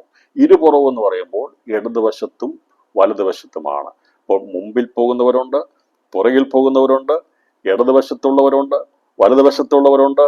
ആരുടെ ഇടതുവശത്താ വലതുവശത്താ ഉള്ളത്? ആരുടെ മുമ്പിലും പുറകിലും ഉള്ളത്? മഹാരാജാവിന്റെ മുമ്പിലും പിറകിലും അവന്റെ വലതുവശത്തും ഇടതുവശത്തും ആൾക്കാർ, വിശുദ്ധന്മാർ, തേജസ്സുള്ളവർ അവന്റെ എഴുന്നള്ളത്തിൽ അവനെ അനുഗമിക്കുമ്പോൾ അതിന്റെ മധ്യഭാഗത്ത് ആ യേശു എന്ന മഹാരാജാവ് ഇരിക്കുന്നിടത്ത് ഇരിക്കാൻ പദവി ലഭിക്കണമെങ്കിൽ അതിനൊരൊറ്റ യോഗ്യതയുള്ളൂ: കുഞ്ഞാടിനെ അകമഴിഞ്ഞ് സ്നേഹിക്കുക എന്നത് മാത്രമാണ് അതിന്റെ പദവി. എന്താണ് അവിടുത്തെ യോഗ്യത എന്ന് ചോദിച്ചാൽ, ജീവനേക്കാൾ അധികമായി, എല്ലാറ്റിനേക്കാൾ ഉപരിയായി യേശുവിനെ സ്നേഹിച്ചാൽ നമ്മൾ ആ ക്വാളിഫിക്കേഷനിലേക്ക് എത്തും. എങ്ങനെ ഒരുവന് തികയാമെന്ന് ചോദിച്ചാൽ ഇതിനകത്തിൽ ഒരൊറ്റ ഉത്തരമേ ഉള്ളൂ: എത്രമാത്രം നമുക്ക് യേശുവിനെ സ്നേഹിക്കാൻ കഴിയുമോ, എല്ലാറ്റേക്കാൾ ഉപരിയായി യേശുവിനെ സ്നേഹിക്കാൻ കഴിയുമോ, അവരാണ് അവന്റെ മണവാട്ടിയായി ഈ പറയുന്ന എഴുന്നള്ളത്തിൽ അവനോട് കൂടെ മധ്യഭാഗത്തിരിക്കുന്നത്. അപ്പം നമ്മുടെ സ്ഥാനം എത്ര വലുതാണല്ലേ. അപ്പം നമുക്കെപ്പോഴും മധ്യഭാഗത്ത് കർത്താവ് 2 3 പേരുടെ നാമത്തെ കൂടി ഞാൻ അവിടെ മധ്യത്തിലുണ്ടെന്ന് പറയുന്ന പോലെ ഈ വിശുദ്ധന്മാരുടെ സമൂഹം ചുറ്റുമായി നടക്കുമ്പോൾ അതിൻ്റെ മധ്യത്തിൽ മണവാളനായിരിക്കുന്ന മഹാരാജാവായിരിക്കുന്ന ആ യേശുവിനോട് കൂടെ അവൻ്റെ മണവാട്ടിയായി, അവൻ്റെ രാജ്ഞിയായി അവനോടുകൂടി ഇരിപ്പാൻ ഭാഗ്യം ലഭിക്കുന്നെങ്കിൽ ഇന്ന് രാത്രിയിൽ നാം എത്രമാത്രം ദൈവത്തിന് മഹത്വം കരയറ്റണം. പ്രിയപ്പെട്ടവരെ, ദിവസങ്ങൾ അതേക്കുറിച്ച് ചിന്തിച്ചാൽ നമുക്ക് ഉറക്കം വരത്തില്ല. അതേക്കുറിച്ച് നാം യഥാർത്ഥമായി നമ്മുടെ ജീവിതത്തെ ഒന്ന് ഒഴിഞ്ഞു വെച്ച് ചിന്തിച്ചു കഴിഞ്ഞാൽ ബാക്കിയുള്ളതെല്ലാം നമുക്ക് ചവറന്നെണ്ണുവാൻ കഴിയും. സ്വപ്നം കാണുവാൻ വേണ്ടി പലരും പഠിപ്പിക്കത്തില്ലായിരുന്നോ? പലരും പറയലും നിങ്ങൾ സ്വപ്നം കാണണമെന്ന് പറയത്തില്ലായിരുന്നോ? അവരൊക്കെ സ്വപ്നം കണ്ടത് താൽക്കാലികതയ്ക്ക് വേണ്ടിയാ, ഇവിടുത്തെ താൽക്കാലികതയ്ക്ക് വേണ്ടിയാ, ഇവിടെ വലുതും ആകാൻ വേണ്ടിയാ. ആ സ്വപ്നം കണ്ടവരൊക്കെ അത് നേടിയെടുത്തിട്ടുമുണ്ട്. എന്നാൽ നാം കാണുന്നത് സ്വപ്നമല്ല, നാം കാണുന്നത് പ്രത്യാശയാണ്. നാം ഒരിക്കലും സ്വപ്നം കാണുകയല്ല, നാം പ്രത്യാശിക്കുകയാണ്. ഒരു നാൾ ഞാൻ അവനോട് കൂടെ ചേരും. എത്ര പേർക്ക് ഈ പ്രത്യാശയുണ്ട്? നമ്മുടെ പ്രത്യാശ അതായിരിക്കണം: ഞാൻ ഒരു നാൾ എൻ്റെ മണവാളനോടുകൂടെ ഞാൻ ചേരും, അവൻ്റെ മണവാട്ടിയാൻ ഞാൻ ചേരും, അവനോട് കൂടെ ഞാൻ ഇരിക്കുമെന്നുള്ള ആ സ്വർഗീയ പ്രത്യാശയായിരിക്കണം ഒരുവന്റെ ഹൃദയത്തിൽ എപ്പോഴും നിറഞ്ഞു കവിയുന്നത്. അങ്ങനെ ഒരു പ്രത്യാശ ഉണ്ടെങ്കിൽ അവനെ തളർത്തിക്കളയുവാൻ, നിരാശപ്പെടുത്തുവാൻ ഈ ലോകത്തിന്റെ നിരാശയുടെ ദൈവത്തിന് കഴിയത്തില്ല. പ്രത്യാശ നൽകുന്ന ദൈവം നമ്മെ ഇന്ന് രാത്രിയിൽ പ്രത്യാശ നൽകുകയാണ്. പ്രത്യാശയ്ക്കായി ദൈവത്തിന് സ്തോത്രം ചെയ്ത് ദൈവത്തെ മഹത്വപ്പെടുത്തുക. ഇതിന്റെ വ്യാഖ്യാനത്തിന് വേണ്ടിയാണ് തുടർന്നുള്ള 4 ഗോത്രങ്ങളെ കുറിച്ച് പറഞ്ഞതിൽ 2 ഗോത്രങ്ങളെ കുറിച്ച് നമ്മൾ പഠിച്ചു.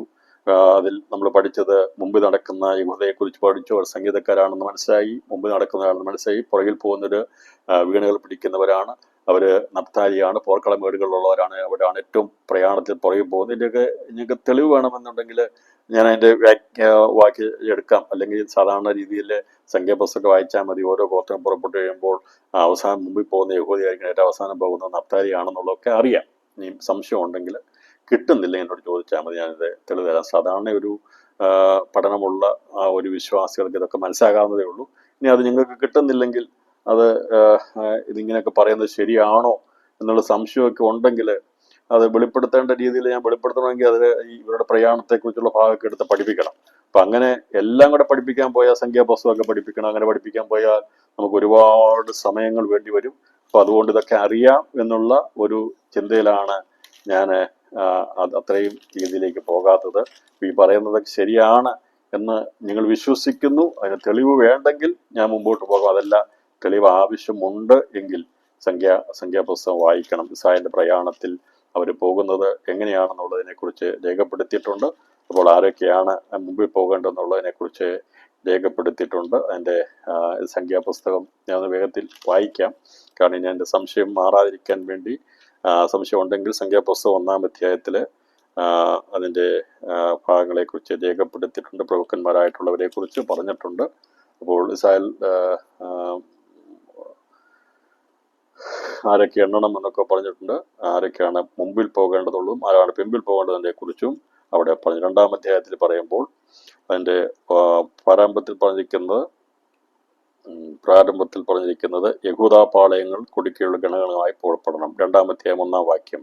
ഇസ്രായേൽ മക്കളിൽ ഓരോരുത്തൻ താൻ്റെ ഗോത്രത്തിന്റെ അടയാളത്തോടിയ കൊടിയോടുകൂടി പാളയമിറങ്ങണം. സമാഗമന കൂടാരത്തിനെതിരായി ചുറ്റും അവർ പാളയമിറങ്ങണം. യഹൂദാ പാളയത്തിന്റെ കൊടിക്കീഴുള്ളവർ ഗണഗണമായി കിഴക്ക് സൂര്യോദയത്തിങ്ങനെ നേരെ പാളയമിറങ്ങണം. യഹൂദായുടെ മക്കൾക്ക് അമീനദാന്റെ മകൻ നഹശോൻ പ്രഭുവായി. ഇപ്പൊ പ്രഭുക്കന്മാരെ കുറിച്ച് പറയുന്നതൊക്കെയാണ്. ഇവരാണ് ആദ്യം പുറപ്പെടേണ്ടവർ. ഇവർ ആദ്യം പുറപ്പെടണം. 2-ാം അധ്യായം അതിന്റെ 9-ാം വാക്യം. അവരാണ് ആദ്യം. യഹൂദ പാളയത്തിലെ ഗണത്തിൽപ്പെടുന്നവരാണ് ആദ്യം പുറപ്പെടേണ്ടവർ. അതുകൊണ്ടാണ് യഹൂദ സംഗീതക്കാർ മുമ്പിൽ നടന്നതെന്ന് വ്യാഖ്യാനിച്ചത്. അതിന്റെ വചന തെളിവാണ് സംഖ്യാപുസ്തകം 2-ാം അധ്യായം 9-ാമത്തെ വാക്യം. ബാക്കി എബ്രഹാം പാളയം എന്നൊക്കെ പറഞ്ഞിട്ട് നഫ്താലിയെ കുറിച്ച് പറഞ്ഞിരിക്കുന്നത് ഇവിടെയാണ് പറഞ്ഞിരിക്കുന്നത്. ദാൻ ഗോത്രത്തിന്റെ കഴിഞ്ഞിട്ട് സയമക്കട് അയക്കണം. മോശടിച്ചത് ഗോത്രം എണ്ണപ്പെട്ടവർ തന്നെ പാളയങ്ങൾക്ക് ഉണ്ടായിരിക്കണം. അതിൻ്റെ 2-ാം അധ്യായത്തിന്റെ അവസാനം വരുമ്പോൾ 2-ാം അധ്യായത്തേക്ക് വരുമ്പോൾ പാളയമനം കണ്ടവർക്ക് പ്രഭുവായിരിക്കണം. അതിൻ്റെ അകത്ത് ആശയന്റെ മക്കൾക്ക് ആശയം നഫ്താലി. അപ്പോൾ 29-ാമത്തെ വാക്യത്തിൽ രേഖപ്പെടുത്തുന്നത് പിന്നെ നഫ്താലി ഗോത്രം പാളയമിറങ്ങണം. നഫ്താലിയുടെ മക്കൾക്ക് ഏനാന്റെ മകൻ അഹീം പ്രഭുവായിരിക്കണം. അവന്റെ ഗണമാകെ 53,300. അപ്പോൾ ഇവിടെ അവസാന ഗോത്രം നഫ്താലിയാണെന്നുള്ളത് രേഖപ്പെടുത്തിയിട്ടുണ്ട്. ഇനി നഫ്താലി പോർക്കളം വീടുകളിലാണെന്നുള്ളതിനെ കുറിച്ച് ന്യായാധിപന്മാരുടെ പുസ്തകത്തിൽ രേഖപ്പെടുത്തിയിട്ടുണ്ട്. അപ്പോൾ മനസ്സിലായല്ലോ. അപ്പോൾ ആദ്യം പുറപ്പെടുന്നത് യഹൂദയാണ്, അവസാനമായി പുറപ്പെടുന്നത് നഫ്താലിയാണ്. ദാൻ ഗോത്രത്തിന്റെ അവസാന ഗോത്രമാണ് നഫ്താലി. ന്യായവിധി എല്ലാം കഴിഞ്ഞ് അതിനുള്ള ബന്ധത്തിൽ വെളിപ്പെടുത്തുമ്പോൾ ആ ഗോത്രമാണ് ന്യായവിധി. അപ്പോൾ ന്യായവിധിയുള്ള ബന്ധത്തിൽ പിന്നെ ന്യായവിധി നടക്കാൻ പോകുക. എന്നാൽ നഫ്താലി ഗോത്രമാണ് അവസാനമായിട്ട് നടക്കുന്നവർ. അവർ പോരാടുന്നവരാണ്, അവർ പോരാടി ജയിക്കുന്നവരാണ്, അവരാണ് വീണകൾ എന്നത്. അപ്പോൾ ഇതിന്റെ തെളിവ് ലഭിച്ചല്ലോ. 68-ാം സങ്കീർത്തനം വെളിപ്പെടുത്തുമ്പോൾ ഇവരാണ് എന്നുള്ളത് വെളിപ്പെടുത്താൻ വേണ്ടി മുമ്പ് നടക്കുന്നവരാണെന്നും പിമ്പിൽ നടക്കാനുള്ളവരാണെന്നും വെളിപ്പെടുത്തിയപ്പോൾ ഇരുപുറവും നടക്കുന്നത് വീണക്കാർ പിമ്പിൽ നടന്നു എന്നുള്ളത് രാജാക്കന്മാർ സഞ്ചരിക്കുന്ന ബന്ധത്തിൽ വീണകൾ തപ്പോടുന്ന കന്യകമാർ അവിടെ ഇരുപുറവും നടക്കും എന്നുള്ളത് നമുക്ക് അറിയാവുന്നതാണ്. അപ്പോൾ ഈ വീണക്കാരുടെ ബന്ധത്തിൽ പറഞ്ഞിരിക്കുന്ന മനസ്സിലായി, അത് നഫ്താലിയാണെന്ന് മനസ്സിലായി. പിന്നീട് നമുക്ക് മനസ്സിലാകാനുള്ളത് ഈ തപ്പ് കൊട്ടുന്ന കന്യകമാരെ കുറിച്ചാണ്. തപ്പ് കൊട്ടുന്ന കന്യകമാർ ഇരുപുറവും നടക്കുന്നതിനകത്ത് അതിൽ 27-ാം വാക്യത്തിൽ പറഞ്ഞിരിക്കുന്ന അവരുടെ നായകനായ ചെറിയ ബെന്യാമീനും സെബുലൂൻ പ്രഭുക്കന്മാരും നഫ്താലി പ്രഭുക്കന്മാരുമുണ്ട്. അപ്പോൾ അവരുടെ നായകനായ ചെറിയ ബെന്യാമീൻ. അപ്പോൾ ചെറിയ ബെന്യാമീൻ എന്ന് പറയുമ്പോൾ ആരാകുന്നു? അതുപോലെ സെബൂലൻ പ്രഭുക്കന്മാർ എന്ന് പറയുന്നത് എന്താകുന്നു? അപ്പോൾ ഇടത്തും വലത്തും ഉള്ളതിനെ കുറിച്ച് വെളിപ്പെടുത്തുമ്പോൾ ഇടത്തുള്ളവരെ കുറിച്ച് വേഗത്തിൽ നമുക്ക് പഠിക്കാം. അത് സെബുലൂൻ എന്ന് പറഞ്ഞതിൻ്റെ അർത്ഥം കൂടെ വസിക്കും എന്നാണ്. അതിൻ്റെ അർത്ഥം കൂടെ വസിക്കും എന്നാണ് സെബുലൂൻ്റെ അർത്ഥം. അപ്പോൾ കർത്താവിനോട് കൂടെ കഷ്ടം സഹിച്ചാൽ കൂടെ വാഴാം. എന്നാൽ നാം അവനിൽ വിശ്വസിച്ച് തികവിലായെത്തുന്നെങ്കിൽ ആ വിശ്വാസ പ്രമാണം 60% എത്തെങ്കിൽ കൂടെ വസിക്കാനായിട്ട് സാധിക്കും. അവനോട് കൂടെ വസിക്കാം. ഇപ്പൊ സെബുലൂൻ എന്ന പേരിന്റെ അർത്ഥം കൂടെ വസിക്കുമെന്നാണ്. അപ്പോൾ 2 നിലവിളക്കിലെ 1-ാമത്തെ നിലവിളക്കാണിത്. അപ്പോൾ ദൈവസഭയുടെ 60 മേനിയിൽപ്പെടുന്ന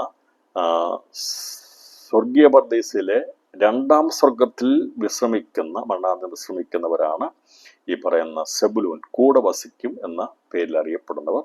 അവര് മരണാനന്തര നിര സ്വർഗീയ പർദീസയിലെ 2-ാമത്തെ സ്വർഗമാണ്. അവർക്ക് ചന്ദ്രദേശാണ് ലഭിക്കുന്നത്. അവരുടെ പുനരുത്ഥാനം 2 സാക്ഷിയുടെ പുനരുത്ഥാനത്തിലുള്ള ബന്ധത്തിൽ അവരുടെ പുനരുത്ഥാനം നടക്കുമ്പോൾ അവർ സ്വർഗാസ്വർഗത്തിലേക്ക് എത്തിച്ചേരും. അതാണ് കൂടെ വസിക്കും എന്നുള്ള പേരിൽ ഇടതുവശത്ത് നടക്കുന്ന തപ്പ് കൊട്ടുന്ന കന്യകമാരെ പ്രദാനം ചെയ്യുന്നത്. ചെറിയ ബെന്യാമീൻ എന്ന വലതുവശത്ത് നടക്കുന്ന കന്യകമാരെ കുറിച്ച് പറഞ്ഞിരിക്കുന്നത് 2 നിലവിളക്കിലെ 2-ാമത്തെ നിലവിളക്കാണ് ഈ ചെറിയ ബെന്യാമീൻ. എന്തുകൊണ്ടാണ് ഇതിനെ ചെറിയ ബെന്യാമീൻ എന്ന് പറയുന്നത്? വലതുവശത്തിന്റെ ഇപ്പൊ റാഹേലിന് 2 മക്കളാണുള്ളത്. ഒന്ന് അവൾ പ്രസവിച്ച ജോസഫ്, രണ്ടാമതായി അവൾ പ്രസവിക്കുന്നത് ബെന്യാമീനെയാണ്. അപ്പം ബെന്യാമീനെ പ്രസവിക്കുന്നതോടുകൂടി അവൾ എബ്രാത്ത് എന്ന ബത്ലഹേമിന് അടുത്തുള്ള സ്ഥലത്ത് വെച്ച് അവൾ മരിച്ചു പോവുകയാണ്. അപ്പോൾ അവളുടെ പ്രസവത്തിന്റെ അതിവേദനയിൽ, മരണവേദനയിൽ അവൾ അവന് പേരിട്ടത് ബെനോനി എന്നാണ് പേരിട്ടത്. ബെനോനി എന്ന അതിന്റെ പേരിന്റെ അർത്ഥം എൻ്റെ വേദനയുടെ പുത്രൻ എന്നാണ്. അപ്പോൾ അവന് വേദനയുടെ പുത്രൻ എന്നാണ് അവൾ പേരിട്ടത്. അതെ, ദൈവസഭയുടെ രക്തസാക്ഷിത്വം വഹിക്കുന്നവരെ പ്രസവിച്ചെടുക്കുന്നത് വേദനയോടെയാണ്, രക്തസാക്ഷിത്വം വഹിക്കുന്നവരാണ്. അപ്പോൾ ഈ പേര് വേദനയുടെ പുത്രനാണ്. എന്നാൽ ആ പേരിനെ റാഹേൽ അവന് മരണവേദനയോട് ബെനോനി എന്ന് പേരിട്ടപ്പോൾ വേദനയുടെ പുത്ര എന്ന് വിളിച്ചുകൊണ്ടാണ് അവൻ ലോകത്തുനിന്ന് മാറ്റപ്പെട്ടതെങ്കിൽ അവൻ്റെ അപ്പൻ അവൻ്റെ പേര് വേദനയുടെ പുത്രൻ എന്നാക്കിയില്ല. അവനെ വലതു ഭാഗത്തിന്റെ പുത്രൻ എന്ന് അർത്ഥം വരുന്ന ബെന്യാമീൻ എന്ന് പേരിട്ടു. അപ്പോൾ പേരിൽ മാറ്റം വരുത്തി. അതാണ് ഈ പ്രവാചകന്മാരായിരിക്കുന്ന പിതാക്കന്മാർക്കുള്ള അവരുടെ കാഴ്ചപ്പാടാണ്. വേദനയോടെ ആണ് ഈ ദൈവസഭയുടെ രക്തസാക്ഷികൾ വലിയ മഹാകഷ്ടതയിലൂടെ തങ്ങളുടെ രക്തത്തിൽ അലക്കി വെളുപ്പിക്കുന്നവരാണ്. അപ്പോൾ ആ അർത്ഥത്തിൽ ശരി തന്നെയാണ്. പക്ഷേ ഇതിനെ വലതു ഭാഗത്തിന്റെ പുത്രൻ എന്ന പേരുള്ള ബെന്യാമീൻ എന്ന നാമകരണം അതുകൊണ്ടാണ് ചെറിയ ബെന്യാമീൻ എന്ന് പറയുന്നത്. ഇപ്പൊ ചെറിയ ബെന്യാമീൻ എന്ന് പറഞ്ഞാൽ എതിർ ക്രിസ്തുവിന്റെ ഭരണത്തിൽ രക്തസാക്ഷിത്വം വഹിക്കുന്ന ദൈവസഭയുടെ ശേഷിപ്പിലുള്ള എണ്ണിക്കൂടാത്ത പുരുഷാരത്തെയാണ് ചെറിയ ബെന്യാമീൻ എന്ന് പറഞ്ഞിരിക്കുന്നത്. ചെറിയ ബെന്യാമീൻ എന്ന് പറയുമ്പോൾ അവിടെ അധികാരത്തോടുള്ള ബന്ധത്തിൽ നോക്കുമ്പോൾ അവർക്ക് മണവാട്ടി സഭയുള്ള ബന്ധത്തിലില്ല. എന്നാൽ അവർ കഷ്ടതയിലൂടെ തങ്ങളുടെ അലക്കി വെളുപ്പിക്കുന്നവരാണ്. അവരെ ബെന്യാമീൻ എന്ന് പേരിട്ട് അവനെ വലത്തു ഭാഗത്തിന് പുത്രനായപ്പോൾ അപ്പോൾ യേശു ക്രിസ്തുവിന്റെ വലതു ഭാഗത്ത് തപ്പുകൊട്ടി നടക്കുന്ന കന്യകമാർ ആരാകുന്നു? ഈ ചെറിയ ബെന്യാമീൻ പെടുന്നവരാണ്, രക്തസാക്ഷിത്വം വഹിക്കാനുള്ളവരാണ്. എൻ്റെ പ്രിയപ്പെട്ട ശ്രോതാക്കളെ, അന്ന് എത്രയോ വർഷങ്ങൾക്ക് മുമ്പ് യാക്കോബിന് മക്കൾ ജനിക്കുമ്പോൾ തന്നെ അതിൻ്റെ അകത്ത് ഭാവികാല സംഭവത്തിൽ നടക്കേണ്ട കാര്യങ്ങളുടെ നിഴലുകൾ ഉണ്ടായിരുന്നു. അതിൻ്റെ പൊരുളായി തീരേണ്ടത് ഇന്നിൻ്റെ ആവശ്യങ്ങളാണ്. അധികം താമസിയാതെ അന്ന് റാഹേൽ വേദനയോടുകൂടി അവൾ ബെനോനി എന്ന് വിളിച്ച് ലോകത്തുനിന്ന് മാറ്റപ്പെട്ടെങ്കിൽ ദൈവസഭയുടെ അവസാനത്തെ സ്വർഗത്തെ പ്രാപിക്കാനുള്ള അവിശുദ്ധന്മാരെ പ്രസവിച്ചെടുക്കുന്നത് ഭൂമിയാണ്. പ്രേതന്മാരെ പ്രസവിക്കുന്നത്.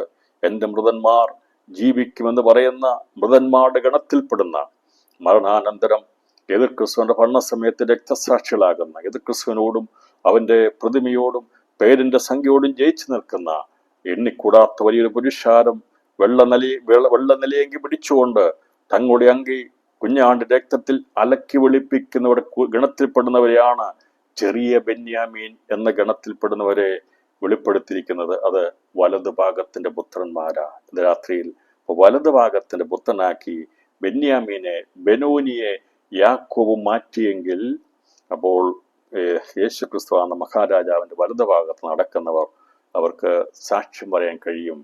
ഞങ്ങൾ വേദനയോടെ രക്തസാക്ഷിത്വം വരിച്ചവരാ. പക്ഷേ ഇന്ന് ഞങ്ങൾ എൻ്റെ ദൈവത്തിൻ്റെ വലതു ഭാഗത്ത് നടന്ന് തപ്പ് കൊട്ടുവാൻ ഭാഗ്യം ലഭിച്ച കന്യകമാരാകുന്ന പറയുമ്പോൾ രാത്രിയിൽ എന്നെ കേൾക്കുന്ന പ്രിയപ്പെട്ടവരെ, എത്രയോ വലിയ മഹാഭാഗ്യത്തിന്റെ സമയത്താണ് ഞാനും നിങ്ങളും ജീവിക്കുന്നത്. അബ്രഹാമിനേക്കാൾ, അതെ, ഇനി രക്തസാക്ഷിത്വം ഭരിക്കാനുള്ള ചെറിയ ബെന്യാമിനേക്കാൾ, ഇടതുപക്ഷത്ത് നടക്കുന്ന സെബുലിനേക്കാൾ, മുമ്പിൽ നടക്കുന്ന സംഗീതക്കാൾ, പിമ്പിൽ നടക്കുന്ന വീണക്കാട് കൂട്ടത്തിൽ നമുക്ക് വരാൻ കഴിയത്തില്ല.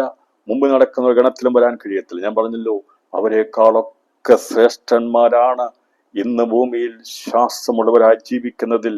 യേശുവിൽ വിശ്വസിക്കാൻ ഭാഗ്യം ലഭിച്ചവരും തകവ് പ്രാപിപ്പാൻ ദൈവകൃപയാൽ പരിശുദ്ധമ്മ വളർത്തിയെടുക്കുന്നവരുമായിട്ടുള്ളവർ. അതുകൊണ്ട് ഈ പഠനത്തിൽ ഈ പറഞ്ഞിരിക്കുന്ന കാര്യങ്ങൾ ആരൊക്കെയാണ് എന്നുള്ളത് വെളിപ്പെടുത്തിക്കൊണ്ട് ഇപ്പോൾ ഒന്നാമത്തെ പുനരുത്ഥാനത്തിൽ പങ്കുകൊള്ളുന്നവർ വിശുദ്ധന്മാരും ഭാഗ്യവാന്മാരുമായി അവര് കുഞ്ഞാടിന്റെ എഴുന്നള്ളത്തിൽ അവർ വലതുവശത്ത് നടക്കുന്ന തപ്പുകൂട്ടുന്ന കന്യകമാരുടെ ഇടത്തിലും പിറകെ നടക്കുന്ന നബ്താലിയുള്ള ബന്ധത്തിലും കാണിക്കുമ്പോൾ അവന് മുമ്പിൽ നടക്കുന്നവർ പഴയ നിയമത്തിന്റെ ശ്രേഷ്ഠന്മാരായിട്ടുള്ളവരാണെന്നുള്ളതും, ഇടതുവശത്ത് നടക്കുന്നവർ സെബുലൂൻ ഉള്ള ബന്ധത്തിൽ സാധാരണ രീതിയിൽ ജീവിച്ച് 60 മേനി ആയിത്തീർന്ന അവർ മരിച്ച് ഈ ലോകത്ത് നിന്ന് മാറ്റപ്പെട്ട് 2ാം സ്വർഗത്തിലുള്ളവരാകുന്നു എന്നുള്ളത് വെളിപ്പെടുത്തുന്നു. അപ്പോൾ മുമ്പിൽ നടക്കുന്നവർ സ്വർഗീയ പർദീസയുടെ 1ാം സ്വർഗത്തിൽ വിശ്രമിക്കുന്നവരാണ്. പിമ്പിൽ നടക്കുന്നവർ ഭൂമിക്ക് കീഴിൽ രക്തസാക്ഷികളായിട്ടുള്ളവരാകേണ്ടവരാണ്. ഇതുവരെ അവിടേക്ക് ആരും പോയിട്ടില്ല. ഇതൊക്കെ ശ്രവണ സമയത്താണ് ഉണ്ടാകുന്നത്. ഇടതുവശത്ത് തപ്പുകൂട്ടുന്നവർ മീതെയുള്ള എഴുശലമാകുന്ന പർദീസയുടെ 2ാം സ്വർഗത്തിലാകുന്നു. അവരുടെ മരണാന്തര നിര. അവര് വലതുവശത്തുള്ളവർ ഭൂമിക്ക് കീഴിലുള്ള യാഗപീഠത്തിന് കീഴിലായിരിക്കും. അവരുടെ മരണാന്തര എതിർക്കുന്ന സമയത്ത് രക്തസാക്ഷിത്വം വഹിക്കുന്നവരാണ്. ഇതാണ് ഈ പറഞ്ഞിരിക്കുന്ന വെളിപ്പാട് പുസ്തകം 15-ാം അധ്യായം 2-ാം വാക്യത്തിന്റെ വിശകലനം. തീ കലർന്ന പളുങ്കുകട പോലെ ഒന്നും മൃഗത്തോടും അതിന്റെ പ്രതിമയോടും പേരിന്റെ സംഖ്യയോടും ജയിച്ചവർ ദൈവത്തിന്റെ വീണകൾ പിടിച്ചും കൊണ്ട് പളുങ്കടലരെ നിൽക്കുന്നത്. അപ്പൊ വീണകൾ പിടിക്കുന്ന ആരാകുന്നു എന്നുള്ളത് വെളിപ്പെടുത്താൻ വേണ്ടിയാണ് ഇത്രമാത്രം സുദീർഘമായ ഒരു പഠനത്തിലേക്ക് നമ്മൾ പോയത്. വീണകൾ പിടിക്കുന്ന ആരാണ്? നപ്താലിയാണ് കാണിക്കുന്നത്. അതെന്തിനെയാണ് കാണിക്കുന്നത്? ഇസ്രായേൽ ഗോത്രങ്ങളിൽ നിന്ന് രക്തസാക്ഷിത്വം വരിക്കുന്ന സകലരുമാണ് ഈ നപ്താലി പ്രഭുക്കന്മാരുടെ ബന്ധത്തിൽ വെളിപ്പെടുത്തിയിരിക്കുന്നത് എന്നുള്ളതാണ് വചന വെളിപ്പാടുള്ള ബന്ധത്തിൽ നാം പഠിച്ചത്. അത് പഠിച്ചപ്പോൾ സംഗീതക്കാരെ കുറിച്ച് നമ്മൾ പഠിച്ചു. തപ്പുകൂട്ടുന്ന കന്യകമാരെ കുറിച്ചും നമുക്ക് കാര്യങ്ങൾ മനസ്സിലാക്കി എടുക്കുവാനായിട്ട് സാധിച്ചു. അപ്പോൾ ക്രിസ്തുവിനോടുകൂടെ വരുന്ന വിശുദ്ധന്മാർ ആരൊക്കെ നോക്കുമ്പോൾ മണവാട്ടിയുണ്ട്, തപ്പ് കൂട്ടുന്ന കന്യകമാർ ഇരുപുറവുമുണ്ട്, സംഗീതക്കാർ മുമ്പിലുണ്ട്, വീണക്കാർ പിമ്പിലുണ്ട്. ഇനി ഇതൊക്കെ വായിക്കുമ്പോൾ കൂടുതലും മനസ്സിലാകും എന്നുള്ളത് ഞാൻ വിശ്വസിച്ചുകൊണ്ട് 15-ാം അധ്യായം 3-ാം വാക്യത്തിന്റെ വ്യാഖ്യാനത്തിലേക്ക് പ്രവേശിക്കുന്നു. അവർ ദൈവത്തിന്റെ ദാസനായ മോശയുടെ പാട്ടും കുഞ്ഞാടിന്റെ പാട്ടും പാടി ചൊല്ലിയത്, സർവശക്തിയുള്ള ദൈവമായ കർത്താവേ, നിന്റെ പ്രവൃത്തികൾ വലുതും അത്ഭുതവുമായവ.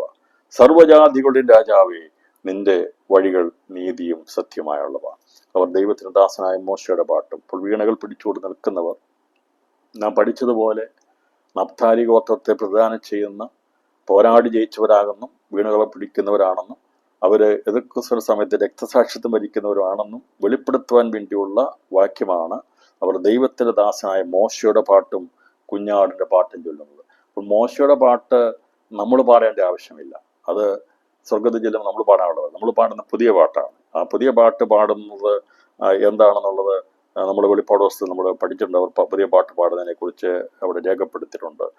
വെളിപ്പാട് 5-ാം അധ്യായം 9 മുതൽ 10 വരെയുള്ള വാക്യങ്ങളിൽ അവർ പാടുന്ന പുതിയ പാട്ടിനെ കുറിച്ച് അവിടെ രേഖപ്പെടുത്തിയിട്ടുണ്ട്. അപ്പോൾ ഭൂമിയിൽ പാടുന്നതിനെ കുറിച്ചൊക്കെയുള്ള കാര്യങ്ങളാണ് പറഞ്ഞിരിക്കുന്നത്. നിന്റെ അവർ പുസ്തകം വാങ്ങുവാൻ അതിന്റെ മുദ്ര പൊട്ടിപ്പാൻ നീ യോഗ്യൻ, നീ അറുക്കപ്പെടുന്ന രക്തം കൊണ്ട് സർവ്വഗോത്രത്തിലും ഭാഷയിലും വംശത്തിലും ജാതിയിൽ നിന്നുള്ളൊരു ദൈവത്തിനായി വിലയ്ക്ക് വാങ്ങി ഞങ്ങളുടെ ദൈവത്തിന് അവരെ രാജ്യവും പുരോഹിതന്മാരും ആക്കി വെച്ചു. അവർ ഭൂമിയിൽ വാഴുന്നൊരു പുതിയ പാട്ട് അവർ പാടുന്നു. ഇപ്പം ഭൂമിയിൽ ശേഷിപ്പുള്ളവർ പാടുന്ന പാട്ടാണത്. അവർ പാടുന്നത് ഞങ്ങളെ വിലയ്ക്ക് വാങ്ങി. എന്നാൽ പുസ്തകം തുറപ്പാൻ അതിന് മുദ്ര പൊട്ടിപ്പാനെന്ന് അവർ പറഞ്ഞില്ല. കാരണം അത് സംഭവിച്ചു കഴിഞ്ഞു. അത് ദൈവസഭ എത്തിച്ചേർന്നാൽ ദൈവസഭയുടെ ശേഷിപ്പുള്ളവരാണ് ഈ പാട്ട് പാടുന്നത്. നീ അറുക്കപ്പെട്ടു, നീ പുസ്തകം വാങ്ങുവാനും അതിന്റെ മുദ്ര പൊട്ടിപ്പാൻ നീ യോഗ്യൻ, നീ അറുക്കപ്പെട്ടു, നിന്റെ രക്തം കൊണ്ട് സർവ്വഗോത്രത്തിലും ഭാഷയിലും വംശത്തിലും ജാതിയിലും നിന്നുള്ളവരെ ദൈവത്തിനായി വിലയ്ക്ക് വാങ്ങി ഞങ്ങളുടെ ദൈവത്തിന് അവരെ രാജ്യവും പുരോഹിതന്മാരുമാക്കി വെച്ചു. അവർ ഭൂമിയിൽ വാഴുന്ന എന്നൊരു പുതിയ പാട്ട് അവർ പാടും. അപ്പോൾ പുതിയ പാട്ട് പാടുന്നത് ഭൂമിയിൽ പാടുന്നത് അവർ ഭൂമിയിൽ പാടുന്നു. അപ്പോൾ നമ്മളിപ്പോൾ പാടി ദൈവസഭ എടുക്കപ്പെടാനുള്ളതിനെ കുറിച്ചൊക്കെ പാട്ട് പാടി നമ്മൾ നടക്കുന്നവരല്ലേ. മത്പ്രിയനെ, എന്നേശനാഥയനെ എന്നൊക്കെയുള്ള പാട്ട് പാടി. എന്നാൽ ദൈവസഭ എടുക്കപ്പെട്ട ശേഷമായിട്ട് പിന്നെ ഈ പാട്ട് പാടേണ്ട ആവശ്യമില്ല. അപ്പോൾ പിന്നെ അവർ പാടുന്ന പാട്ട് വേറെ പാട്ടാണ്. അപ്പോൾ ഞാൻ പറഞ്ഞല്ലോ, ഓരോ പാട്ടുകൾക്കും ഒരു സമയമുണ്ട്, ഓരോ സാഹചര്യമുണ്ട്. ഇപ്പോൾ ഓരോന്നും പഠിപ്പിക്കുന്ന ഒരു സമയമുണ്ട്. മധ്യാകാശ സഭ എടുക്കപ്പെട്ട ശേഷമായി എന്ന് വന്ന് കാന്തനെ എന്നുള്ള പാട്ട് പാടേണ്ട ആവശ്യമില്ല. പക്ഷെ അന്നും കാഴ്ചപ്പാടില്ലാത്ത ഈ പാട്ടൊക്കെ പാടിക്കൊണ്ടിരിക്കും. എന്നാൽ കണ്ണ് തുറക്കപ്പെടുന്നവർക്ക് ഏതർത്ഥത്തിൽ എപ്പോൾ എവിടെ പാടണമെന്നും ആരാകുന്നു എന്താണെന്നുള്ള കാഴ്ചപ്പാടുള്ളതുകൊണ്ട് അവർ വേണ്ടത് മാത്രമേ പാടുകയുള്ളൂ. അവർ പുതിയ പാട്ട് പാടുന്നത് വേണ്ടതേ പാടുന്നുള്ളത് പറഞ്ഞു. ഞെറുക്കപ്പെട്ടു, രക്തം കൊണ്ട് സർവ്വഗോത്രത്തിലും ഭാഷയിലും വംശത്തിലും ദൈവത്തിനെ വിലയ്ക്ക് വാങ്ങി ഞങ്ങളുടെ ദൈവത്തിന് അവരെ രാജ്യവും പുരോഹിതന്മാരുമാക്കി വെച്ചു. അവർ ഭൂമിയിൽ വാഴുന്നു എന്നൊരു പുതിയ പാട്ട് അവർ പാടുന്നു. അവർ പറയാണ്, ഞങ്ങൾ വാഴുകയാണ്. ഇവിടുന്ന് ദൈവസഭ എടുക്കപ്പെട്ട ശേഷമായിട്ട് പ്രശ്നങ്ങൾ പ്രതികൂലം വരുമ്പോഴും അവരന്നും വാഴുന്ന പാട്ടുകൾ പാടും. ഞങ്ങൾ കർത്താവിനോട് കൂടി എന്നും വാഴുമെന്നുള്ള പാട്ട് അവർ പാടും. കാരണം അവർക്ക് പാടുവാൻ, ആ പാട്ട് പാടാൻ സാധിക്കും. ഭൂമിയിൽ വാഴുവാൻ ദൈവം അവരെ ആക്കി വെച്ചിരിക്കുകയാണ്. ശത്രുവിനെ ജയിപ്പാനുള്ള അധികാരത്തോടുകൂടി, എതിർ ക്രിസ്തുവിനെ ജയിപ്പാനുള്ള അധികാരത്തോടെ അവിടെ ആക്കി വെച്ചിരിക്കുന്നു. അപ്പോൾ മഹോപദ്രവത്തിന്റെ കഴിഞ്ഞ് എതിർ ക്രിസ്തുവിന്റെ ഭരണത്തിലേക്ക് പോകുമ്പോഴും അവർ പുതിയ പാട്ട് പാടുമ്പോൾ ഇസ്രായേൽ അന്നും പാട്ട് പാടുവാൻ കഴിയത്തില്ല. എന്നാൽ അവർക്കത് മനസ്സിലാകത്തില്ല. എന്നാൽ അവർ പാടുന്ന പാട്ട് മോശയുടെ പാട്ട് പാടും. അതിനുശേഷമായി അവർ കുഞ്ഞാടിന്റെ പാട്ടും പാടും. അപ്പോൾ അന്ന് വീണക്കാർ സ്വർഗത്തിൽ പാടുന്നത് ആവർത്തന പുസ്തകത്തിൽ രേഖപ്പെടുത്തിയിരിക്കുന്ന മോശയുടെ പാട്ടാണ്. അതിൽ കർത്താവിന്റെ ന്യായം തുടങ്ങുന്നതിനെ കുറിച്ച് രേഖപ്പെടുത്തിയിരിക്കുന്ന ചില ഭാഗങ്ങളാണ് നമുക്ക് താഴെ കാണാൻ സാധിക്കും. മോശയുടെ പാട്ട് അവർ പാടി, അതിനുശേഷമായിട്ട് കുഞ്ഞാടിന്റെ പാട്ട് അവർ പാടും. സ്വർഗാസ്വർഗത്തിൽ എത്തിച്ചേർന്ന് കഴിയുമ്പോഴാണ് ഇവരുടെ കണ്ണ് തുറക്കുന്നത്. അതുവരെ ഈ പിന്മഴയുടെ അഭിഷേകം ലഭിക്കുന്നവർക്ക് എങ്ങനെയാണ് അവിടെ എത്തിയെന്നുള്ളവർക്ക് അറിയത്തില്ല. കുഞ്ഞാടേ നീ അറുക്കപ്പെട്ടു, രക്തം കൊണ്ട് ഗോത്രത്തിലും ഭാഷയിലും വംശങ്ങളിൽ നിന്നുള്ളവരെ വിലയ്ക്ക് വാങ്ങിയെന്ന് ദൈവസഭയുടെ ശേഷിപ്പ് പാടുമ്പോൾ അത് അറിയാത്തവരാണ് ഈ രക്തസാക്ഷികളാകുന്ന ഇസ്രായേൽ എന്നുള്ള 144 പേര്. അവർ സ്വർഗാസ്വർഗത്തിൽ എത്തിക്കഴിയുമ്പോഴാണ് അവർ ദൈവത്തിന്റെ ദാസനായ മോശയുടെ പാട്ട് പാടും, കുഞ്ഞാടിന്റെ പാട്ടും പാടും. കുഞ്ഞാടിന്റെ പാട്ട് പാടാൻ ആരെ കൊണ്ട് പറ്റുമെന്നുള്ളത് 14-ാം അധ്യായത്തിൽ രേഖപ്പെടുത്തിയിട്ടുണ്ട്. അതേക്കുറിച്ച് നമ്മൾ ചിന്തിക്കും. ഇപ്പോൾ ഈ മോശയുടെ പാട്ടും കുഞ്ഞാടിന്റെ പാട്ടും പാടുന്നത് ദൈവസഭയുടെ രക്തസാക്ഷികളല്ല എന്നുള്ളത് വ്യക്തമാണ്. നഫ്താലി പ്രതിദാനം ചെയ്യുന്ന 144,000 ആകുന്നു എന്നത് വെളിപ്പെടുത്താൻ വേണ്ടിയാണ് 15-ാം അധ്യായം 3-ാം വാക്യത്തിൽ പറഞ്ഞിരിക്കുന്നത്. അവർ ദൈവത്തിന്റെ ദാസനായ മോശയുടെ പാട്ടും കുഞ്ഞാടിന്റെ പാട്ടും പാടി ചൊല്ലിയത്, സർവശക്തിയുള്ള ദൈവമായ കർത്താവേ, നിന്റെ പ്രവൃത്തികൾ വലുതും അത്ഭുതവുമായവ, സർവജാതികളുടെയും രാജാവേ, നിന്റെ വഴികൾ നീതിയും സത്യമുള്ളവ. അവിടെ ചെന്ന് കഴിഞ്ഞപ്പോഴാണ് അവർക്ക് മനസ്സിലായത്, ഇസ്രായേൽ എന്നൊരു ജാതിക്ക് വേണ്ടി മാത്രമല്ല യഹോവ, സർവജാതികളുടെയും രാജാവാണ് യഹോവയെന്ന് അവർ പാടി നടന്ന യഹോവ ആരാകുന്നു എന്നുള്ള കാഴ്ചപ്പാട് ലഭിക്കുന്നത് അവർ സ്വർഗാസ്വർഗത്തിൽ എത്തിച്ചേരുമ്പോൾ മാത്രമേ ഉള്ളൂ. എന്നാൽ ഭൂമിയിൽ വെച്ച് ഇങ്ങനെയുള്ള കാഴ്ചപ്പാടൊക്കെ ദൈവം നമുക്ക് തരുന്നതിനായി ദൈവത്തിന് സ്തോത്രം ചെയ്യാം. അതുകൊണ്ട് അവർ ദൈവത്തിന്റെ ദാസനായ മോശയുടെ പാട്ടും അതേ പ്രമാണത്തെ മുറുകെ പിടിച്ചു നടക്കുന്നവരാ. ആ പാട്ട് അവർ പാടും, കുഞ്ഞാടിന്റെ പാട്ടും പാടും. അന്നേരം അവർക്ക് മനസ്സിലാകും, സർവശക്തിയുള്ള ദൈവമായ കർത്താവായ യേശുവേ, നിന്റെ പ്രവൃത്തികൾ വലുതും അത്ഭുതവുമായവ, സർവജാതികളുടെയും രാജാവേ. അവിടെയാണ് വരയ്ക്കേണ്ടത്. ഇസ്രായേൽ പറയുക, ഞങ്ങൾ വിചാരിച്ചു നീ ഇസ്രായേലിന്റെ രാജാവാകണമെന്ന്. എന്നാൽ ഇന്ന് രാത്രിയിൽ അതേ യേശുവിന്റെ ദൈവത്തെ പോലെ ഒരുത്തമില്ല. അവൻ ആകാശത്തിൽ മേഘാരൂഢനായി വരുമ്പോൾ ഇവിടെ അവനെ കുത്തിത്തുളച്ചവരെല്ലാവരും കണ്ട് അന്നവർ അവനെ സ്വീകരിക്കുമ്പോൾ അതിനു മുമ്പായി സ്വർഗാസ്വർഗത്തിൽ എത്തിച്ചേരുന്ന ഈ പറയുന്ന 144,000 പേര് അവർ അന്നവിടെ ഒരു പാട്ട് പാടും.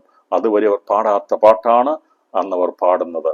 ആ പാടുന്ന പാട്ടിലാണ് അവർ പറയുന്നത്, നീ സർവജാതികളുടെ രാജാവാണെന്ന്. എന്നാൽ ഈ മർമ്മം നമുക്ക് ദൈവം നേരത്തെ വെളിപ്പെടുത്തി തന്നു. ജാതികളായിരിക്കും നമുക്ക് ദൈവസഭയ്ക്ക് അവർക്ക് വെളിപ്പെടുത്തുന്നുണ്ട്, നമ്മുടെ കർത്താവ് സകല ജാതികളുടെ രാജാവാണ്. അവൻ സർവ്വലോകത്തിന്റെ രക്ഷകനാണ്. അവൻ സകലത്തിനും വേണ്ടിയതാണ്. അവൻ ഇസ്രായേലെന്നോ അവൻ ഏഷ്യയെന്നോ യൂറോപ്പെന്നോ അമേരിക്കയെന്നോ വിഭജനമില്ല. അവൻ എല്ലാവരുടെയും സകലുടെയും ദൈവമാണ്. സകലുടെയും ദൈവമായിരിക്കുന്ന കർത്താവ്, സകലുടെയും കർത്താവായിരിക്കുന്ന യേശു ക്രിസ്തു ജാതികളെ എല്ലാവരെയും ഭരിക്കാനുള്ളവരാണ്. സകല ജാതികളിൽ നിന്നും വംശങ്ങളിൽ നിന്നും ഗോത്രങ്ങളിൽ നിന്നും വിലയ്ക്ക് വാങ്ങിയിരിക്കുന്ന ദൈവസഭയുടെ നാഥനാണ് യേശു എന്നുള്ളത് അവന്റെ രക്തത്താൽ ജനിക്കപ്പെട്ട വിശുദ്ധീകരിക്കപ്പെട്ട ദൈവജനത്തിന് അറിയാം.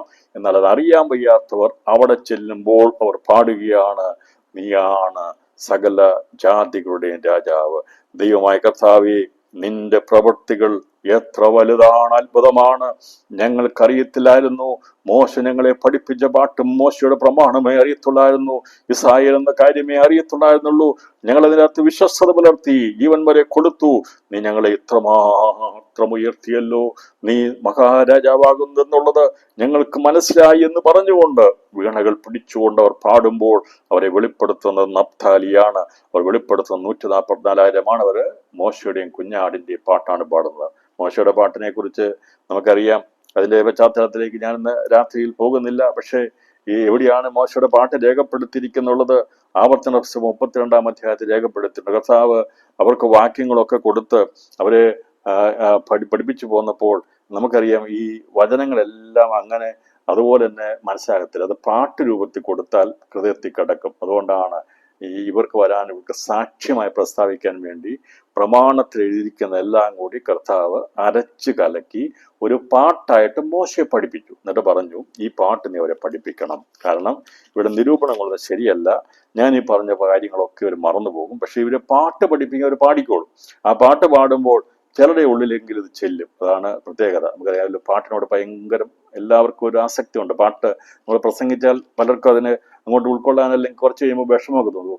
ഒരുപാട് പ്രസംഗിച്ചല്ലോ, ഒന്നും മനസ്സിലായില്ലെന്ന്. പക്ഷെ നല്ല ആത്മീയ പാട്ടുകളൊക്കെ കേൾക്കാമെങ്കിൽ അതിൻ്റെ അകത്ത് ലയിച്ചിരിക്കാൻ പറഞ്ഞിരിക്കുന്ന കാര്യങ്ങളൊക്കെ മനസ്സിലാകും. അങ്ങനെ പല ആവർത്തി പാടിക്കഴിയുമ്പോൾ ഐശ്വര്യമായി വചനം നമ്മുടെ ഹൃദയത്തിൽ വസിക്കും. അതിനുവേണ്ടി അല്ലാതെ ഇപ്പം കുരുന്നിലേഖനം എടുത്തു വെച്ച് മുഴുവനും നമ്മൾ വായിച്ചാൽ നമുക്ക് കുറച്ച് കഴിയുമ്പോൾ ഒന്നും മനസ്സിലാകത്തില്ല. റോമർക്ക് മുഴുവൻ വായിച്ചാൽ മനസ്സിലായില്ല. പക്ഷെ അതേ പാട്ടിന്റെ രീതിയിൽ തരാമെന്നുണ്ടെങ്കിൽ പാടിക്കഴിയുമ്പോൾ ഈ കാര്യം തന്നെയാണ് നമുക്ക് മനസ്സിലാകുന്നത്. ഇത്രയേ ഉള്ളു കാര്യം. ഈ കുടിക്കാൻ വിഷമുള്ള കാര്യങ്ങളൊക്കെ പിള്ളേർക്കൊക്കെ കൊടുക്കാൻ വേണ്ടി എങ്ങനെയാണ് ചെയ്യുന്നത്, അതുപോലെ ചെയ്യുന്നതേ ഉള്ളൂ. മനസ്സിലായില്ലേ? കട്ടിയായിട്ടുള്ള കൊടുക്കാൻ പറ്റത്തില്ലെങ്കിൽ അവർക്കത് കൊടുത്തേ പറ്റുള്ളൂ. അല്ലാതെ തേനിച്ചാലിച്ചാണേലും കൊടുക്കേണ്ടത് പോലെ കൊടുക്കുന്ന പോലെ പാട്ടായാലും കുഴപ്പമില്ല, പ്രസംഗമായാലും കുഴപ്പമില്ല, വായനയായാലും കുഴപ്പമില്ല, എങ്ങനെയായാലും ഐശ്വര്യമായി ദൈവവചനം എന്ത് ചെയ്യണം? നമ്മുടെ ഹൃദയങ്ങളിൽ വസിക്കണം. അതാണ് ദൈവം ആഗ്രഹിക്കുന്നത്. അപ്പോൾ ഇവരെ ഈ പാട്ട് ആകയാൽ ഞാൻ മുഖം മറച്ചു കളയും. അതിന്റെ 31 പറയുക, ആകയാൽ ഈ പാട്ട് എഴുതി ഇസ്രായേൽ മക്കളെ പഠിപ്പിക്കുക. ഇസ്രായേൽ മക്കളുടെ നേരെ ഈ പാട്ട് എനിക്ക് സാക്ഷിയായിരിക്കേണ്ടതിന് അതവർക്ക് വായ്പാഠമാക്കി കൊടുക്കുക. എന്നോട് പറഞ്ഞു, നീ മരിക്കുന്നതിന് മുമ്പ് ഈ പാട്ട് ഇവരെ കാണാതെ പഠിപ്പിച്ചിട്ട് നീ മരിക്കാവുള്ളൂ കേട്ടോ. അതുവരെ നീ ജീവനോട്ടിരിക്കും. കാരണം ഇവർ മുഴുവനും പാടണം. ഇവർ പാടി തലമുറകൾ പാടണം. ഈ പാട്ടിനകത്ത് ഞാൻ നിന്നെ കൊണ്ട് എഴുതിയത് മുഴുവനും ഉണ്ട്. പക്ഷേ നീ മരിക്കുന്നതിന് മുമ്പ് അവർ ശുശ്രൂഷയോടെ ചെയ്യാനുണ്ട്. നീ എഴുതി തീർക്കുന്ന ന്യായപ്രമാണ പുസ്തകമുണ്ടല്ലോ, അത് കതിരമരം കൊണ്ടുണ്ടാക്കിയിരിക്കുന്ന പട്ടിയുണ്ടല്ലോ, ആ പ്രമാണ പുസ്തകം ആ നിയമപ്പെട്ടകത്തിനകത്ത് വെക്കണമെന്ന് മോശയുടെ ശുശ്രൂഷയുടെ അവസാനത്തിൽ ദൈവനെ ഓർപ്പിക്കുകയാണ്. അതിന്റെ 31-ാം അധ്യായം 24-ാം വാക്യത്തിൽ പറയുമ്പോൾ അതിന്റെ 72 നിരൂപണങ്ങൾ ഞാൻ അറിയുന്നു. ആകയാൽ മോശ അന്ന് തന്നെ ഈ പാട്ട് എഴുതി ഇസ്രായേൽ മക്കളെ പഠിപ്പിച്ചു. പിന്നെ അവൻ നൂന്റെ മകനായ മോശയോട് ബലവും ധൈര്യമുള്ളവനായിരിക്കുക, ഇസ്രായേൽ മക്കളോട് സത്യം ചെയ്ത ദേശത്ത് നീ അവരെ എത്തിക്കും, ഞാൻ നിന്നോടുകൂടി ഇരിക്കുമെന്ന് അരുളി ചെയ്തു. അപ്പോൾ ആ പാട്ട് ഏതാണെന്ന് 32-ാം അധ്യായത്തിൽ പറഞ്ഞിട്ടുണ്ട്. പക്ഷെ അതിന് മുമ്പായിട്ട് മോശയുടെ ശുശ്രൂഷ അവസാനിക്കുന്നത് അതിന്റെ 24-ാം വാക്യത്തോടു കൂടിയാണ്. മോശ ഈ ന്യായപ്രമാണത്തിലെ വചനങ്ങൾ മുഴുവനും ഒരു പുസ്തകത്തിൽ എഴുതി തീർന്നു. മുഴുവൻ എഴുതി. ഉൽപ്പത്തി മുതലുള്ള കാര്യങ്ങളോട് ബന്ധത്തിലുള്ള കാര്യങ്ങളെല്ലാം എഴുതി. പിന്നെ ഈ ന്യായപ്രമാണ പുസ്തകം മുഴുവനും അതിന്റെ പ്രമാണങ്ങൾ മുഴുവൻ എഴുതി ഈ പുസ്തകത്തിലേക്ക് യഹോവയുടെ നിയമപ്പെട്ടവൻ ചുമക്കുന്ന ലേവിയരോട് കൽപ്പിച്ചതെന്നാൽ ഈ ന്യായപ്രമാണ പുസ്തകം എടുത്ത് നിങ്ങളുടെ ദൈവമായ യഹോവയുടെ നിയമപ്പെട്ടതിനകത്ത് വെപ്പീൻ, അവിടെ അത് നിന്റെ നേരെ സാക്ഷിയായിരിക്കും. നിയമപ്പെട്ടകത്തിനകത്ത് ഈ പറയുന്ന നിയമ പുസ്തകം വയ്ക്കാൻ പറഞ്ഞ് അവന്റെ ശുശ്രൂഷ അവസാനിപ്പിച്ചു. പാട്ട് പഠിപ്പിച്ചു. ആ പാട്ടാണ് 32-ാം അധ്യായത്തിൽ രേഖപ്പെടുത്തിയിരിക്കുന്നത്. ആകയാൽ ആകാശമേ ചെവി തരുന്നില്ലേ പ്രവാചകന്മാരുടെ അടുത്ത് പഠിപ്പിച്ചത്. യിരെമ്യാവിന്റെ യെശയ്യാവിന്റെ പ്രവചനമൊക്കെ പഠിപ്പിക്കാല്ലേ? ആകാശമേ കേൾക്ക, ഭൂമിയെ ചെവി ചായ്ക്ക എന്നൊക്കെ പ്രവാചകന്മാർ പ്രവചിച്ചത് മോശയുടെ പാട്ട് അവർ പാടി പഠിച്ചപ്പോഴാണ്. അതുകൊണ്ടാണ് പ്രവാചകന്മാർ അവരൊറ്റയ്ക്ക് ഇരിക്കുമ്പോൾ ഈ പാട്ടൊക്കെ പാടുമായിരുന്നു. അന്ന് അവർ പാടിയപ്പോൾ അവർ പാടിയതനുസരിച്ചാണ് അവർ പ്രവചിച്ചപ്പോൾ അവർക്ക് ആ പാട്ടിൽ നിന്നുള്ള കാര്യങ്ങളെ എടുത്ത് പ്രവചനാത്മാവിൽ രേഖപ്പെടുത്തി. ആകാശമേ കേൾക്ക, ഭൂമിയെ ചെവി ചായ്ക്ക, ഞാൻ മക്കളെ പോറ്റി വളർത്തി അവർ എന്നോട് മത്സരിച്ചിരിക്കുന്നൊക്കെ പറയണമെങ്കിൽ, യെശയ്യാ പ്രവചിക്കണമെങ്കിൽ ഈ പാട്ട് നന്നായി പഠിച്ചിരുന്നു. അതുകൊണ്ടാണ് ഈ യെശയ്യാവിന്റെ പ്രവചനത്തിൽ 1-ാം അധ്യായത്തിൽ തുടക്കമിടുമ്പോൾ ദൈവം ആകാശമേ കേൾക്ക, ഭൂമിയെ ചെവി തരിക, യഹോവ ഞാൻ മക്കളെ പോറ്റി വളർത്തി അവരവനോട് മത്സരിച്ചിരിക്കുന്നു. നേരത്തെ കർത്താവ് പറഞ്ഞതാ. മോശയോട് പറഞ്ഞ് നീ മരിച്ചു കഴിയുമ്പോൾ ഇവരെന്നെ മറന്നു കളയും കേട്ടോ. ഇവർ സ്വന്തം സ്ഥലത്ത് എത്തിച്ചേരും. ഇവർക്ക് ആകാശം ഇഷ്ടം പോലെ ഉണ്ടാകും, സ്ഥാനമാനങ്ങൾ കിട്ടും, സമ്പത്തുണ്ടാകും. അത് കഴിയുമ്പോൾ എന്നെ മറന്നു കളയും. ഇന്ന് രാത്രി ഞാൻ സന്ദേശം അവസാനിപ്പിക്കുമ്പോൾ പ്രാർത്ഥിച്ച് കരഞ്ഞ് പലതും നേടിയെടുക്കും.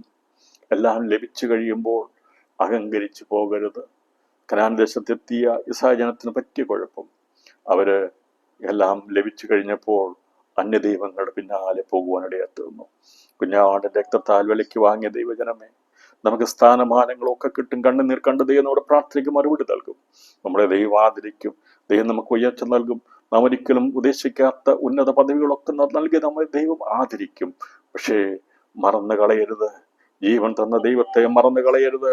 നാം എത്രമാത്രം ഉയർത്തപ്പെട്ടാലും എത്രമാത്രം താഴ്ത്തപ്പെട്ടാലും ജീവൻ തന്ന യേശുവിനെ സ്നേഹിച്ച് നാം അവനെ മാത്രമേ സേവിച്ച് ആരാധിക്കാവുള്ളൂ. അത് സുഖമാകട്ടെ, ദുഃഖമാകട്ടെ, വേദനയാകട്ടെ, അത് സന്തോഷമാകട്ടെ, രോഗമാകട്ടെ, സൗഖ്യമാകട്ടെ, എന്ത് തന്നെയായാലും അതെ, നാം ക്രിസ്തുവിന്റെ സ്നേഹത്തുനിന്ന് നാം വേർതിരിക്കപ്പെടരുത്. കർത്താവ് ഭാവി കാലത്തുള്ള ബന്ധത്തിൽ നോക്കിയിട്ട് സൈന്യത്തോട് പറഞ്ഞു, ഇവർ വഴിതെറ്റിപ്പോകും കേട്ടോ. അതുകൊണ്ട് ഇവരെ പാട്ട് പഠിപ്പിക്കണം. വല്ലപ്പോഴും ഇവർ പാടട്ടെ. പ്രവാചകന്മാർ പാടി കേൾപ്പിക്കുമ്പോൾ ഈ പാട്ടിന്റെ അർത്ഥം അവർക്ക് മനസ്സിലാകുമെന്ന് പറഞ്ഞുകൊണ്ട് അവരെ പാട്ട് പഠിപ്പിച്ചു. അതുകൊണ്ടാണ് ആകാശമേ ചെവി തരിക, ഞാൻ സംസാരിക്കും, ഭൂമി എൻ്റെ വായിൻ വാക്കുകളെ കേൾക്കട്ടെ എന്നൊക്കെ പറഞ്ഞ് അതിന്റെ രീതിയിൽ പറയുമ്പോൾ അവർക്ക് വരാൻ പോകുന്ന കാര്യങ്ങളെ കുറിച്ചൊക്കെ രേഖപ്പെടുത്തിയില്ലേ. ആവർത്തന പുസ്തകം 32-41 വാക്യത്തിലെ ഒരു ഭാഗം വായിച്ച് രാത്രി ഞാൻ ഈ സന്ദേശം അവസാനിപ്പിക്കും. എൻ്റെ മുന്നിലാകുമ്പോൾ ഞാൻ മൂർച്ചയാക്കി, എൻ കൈ ന്യായവിധി തുടങ്ങുമ്പോൾ ഞാൻ ശത്രുക്കളിൽ പ്രതികാരം നടത്തും, എന്നെ ദേഷിക്കുന്നവർക്ക് പകരം വീട്ടും. കർത്താവ് അതേ പകരം വീട്ടുവാൻ, അവൻ പ്രതികാരം നടത്തുവാൻ മേഘാരൂഢനായി വരും. അന്ന് ഇസ്രായേലിനെ കഷ്ടപ്പെട്ട് നിൽക്കുന്നതോട് പ്രതികാരം നടത്തുന്ന കർമ്മോദയത്തെ നടത്തുന്നൊക്കെയുള്ള ഇസ്രായേലിന്റെ പൂർവ്വ ഭാവികാല ചരിത്രങ്ങളെല്ലാം രേഖപ്പെടുത്തുവാൻ ദൈവം മോശയോട് പറഞ്ഞു. അങ്ങനെ അവൻ എഴുതിയ പാട്ടാണ് 32-ാമത്തെ അധ്യായം, ആവർത്തന പുസ്തകം 32-ാം അധ്യായം. ആദ്യത്തെ സങ്കീർത്തനം പുറപ്പാട് 14-ാം അധ്യായമാണ്. അന്ന് മിരിയാമൊക്കെ തപ്പെടുത്ത് കൊട്ടി അവർ ഗാനപ്രതിഗാനമായി ചെയ്തതാണ് ആദ്യത്തെ പാട്ടായി വേദപുസ്തകം രേഖപ്പെടുത്തിയിരിക്കുന്നത്. രാത്രി കണ്ണുകൾ അടയ്ക്കാം. ദൈവത്തിന് സകലവും അറിയാം. എന്നാൽ പരിശുദ്ധാത്മാവിനെ ഭൂമിയിലാക്കിയിരിക്കുന്നത് നാം ഒരു നാളും വഴിതെറ്റിപ്പോകാതിരിക്കാൻ വേണ്ടിയാ. പരിശുദ്ധാത്മാവിനെ നമുക്ക് തന്നിരിക്കുന്നത്. രാത്രിയിൽ നാമും മനുഷ്യരാണ്. നാം വഴിതെറ്റിപ്പോകാതിരിക്കുവാൻ കുഞ്ഞാടിന്റെ രക്തത്തിന്റെ വിലയാണെന്നുള്ള ആ ചിന്തയോടെ ദിവസങ്ങൾ ജീവിച്ച് എന്തു വന്നാലും യേശുവിനെ പിരിയാതിരിപ്പാൻ ഉള്ള ഒരു ഹൃദയത്തോടുകൂടി പാട്ടുപാടിയും വചനം വായിച്ചും കേട്ടും എങ്ങനെയും കർത്താവിന്റെ വചനം നമ്മുടെ ഹൃദയങ്ങൾ ഐശ്വര്യമായി വസിച്ച് നിറവുള്ളവരായി, തികവുള്ളവരായി, നമ്മുടെ ഹൃദയം എപ്പോഴും നിറഞ്ഞു കവിയുന്നവരായി സ്തോത്രത്തെ കവിഞ്ഞിരിപ്പാൻ കർത്താവ് നമ്മെ സഹായിക്കട്ടെ. പലപ്പോഴും സ്തോത്രം പറയാൻ കഴിയാതെ പോകുന്നത് ശൂന്യത വരുമ്പോഴാണ്. നിറഞ്ഞു കവിയാതിരിക്കുന്നതുകൊണ്ട് ഹൃദയം നിറഞ്ഞു കവിയുമ്പോഴാണ് വായി പ്രസ്താവിക്കുന്നത്. കുഞ്ഞാടിന്റെ സ്നേഹത്തിൽ നിറഞ്ഞു കവിഞ്ഞാൽ എപ്പോഴും നമ്മുടെ വായിൽ നിന്ന് സ്തുതി സ്തോത്രങ്ങൾ ഉണ്ടാകും. കാൽവറിയെ ധ്യാനിക്കാൻ കഴിയുമോ? നമുക്ക് വേണ്ടി ജീവൻ തന്ന മുൾമുടിയേറ്റവനെ എന്ന് രാത്രി നമുക്ക് കാണുവാൻ കഴിയുമോ? അവന്റെ സ്നേഹത്തിന്റെ ആഴത്തിലേക്ക് നിറഞ്ഞു കവിഞ്ഞു കഴിഞ്ഞാൽ നാം അറിയാതെ തന്നെ സ്തോത്രത്തിൽ കവിഞ്ഞിരിപ്പാൻ കഴിയും. ഈ വചനങ്ങളാൽ ദൈവമായ കർത്താവ് നമ്മെ സഹായിക്കട്ടെ എന്ന് ഞാൻ ആഗ്രഹിക്കുകയും പ്രാർത്ഥിക്കുകയും ചെയ്തുകൊണ്ട് ദൈവം ചേർത്തോന്നുള്ള ഭാഗങ്ങൾ നാളെ ചിന്തിക്കുന്നതായിരിക്കും. കാരണം ഈ ക്ലാസ്സിൽ പങ്കെടുത്ത എല്ലാവരോടും നന്ദിയും സ്നേഹം അറിയിക്കുന്നു. കർത്താവിനോട് ഒരുക്കപ്പെടാം. ദൈവത്തിന്റെ സ്നേഹത്തിൽ വർദ്ധിച്ചു വരാം. ദൈവമായ കർത്താവ് വചനങ്ങളാൽ നമ്മെ ധാരാളമായി അനുഗ്രഹിക്കുമാറാകട്ടെ.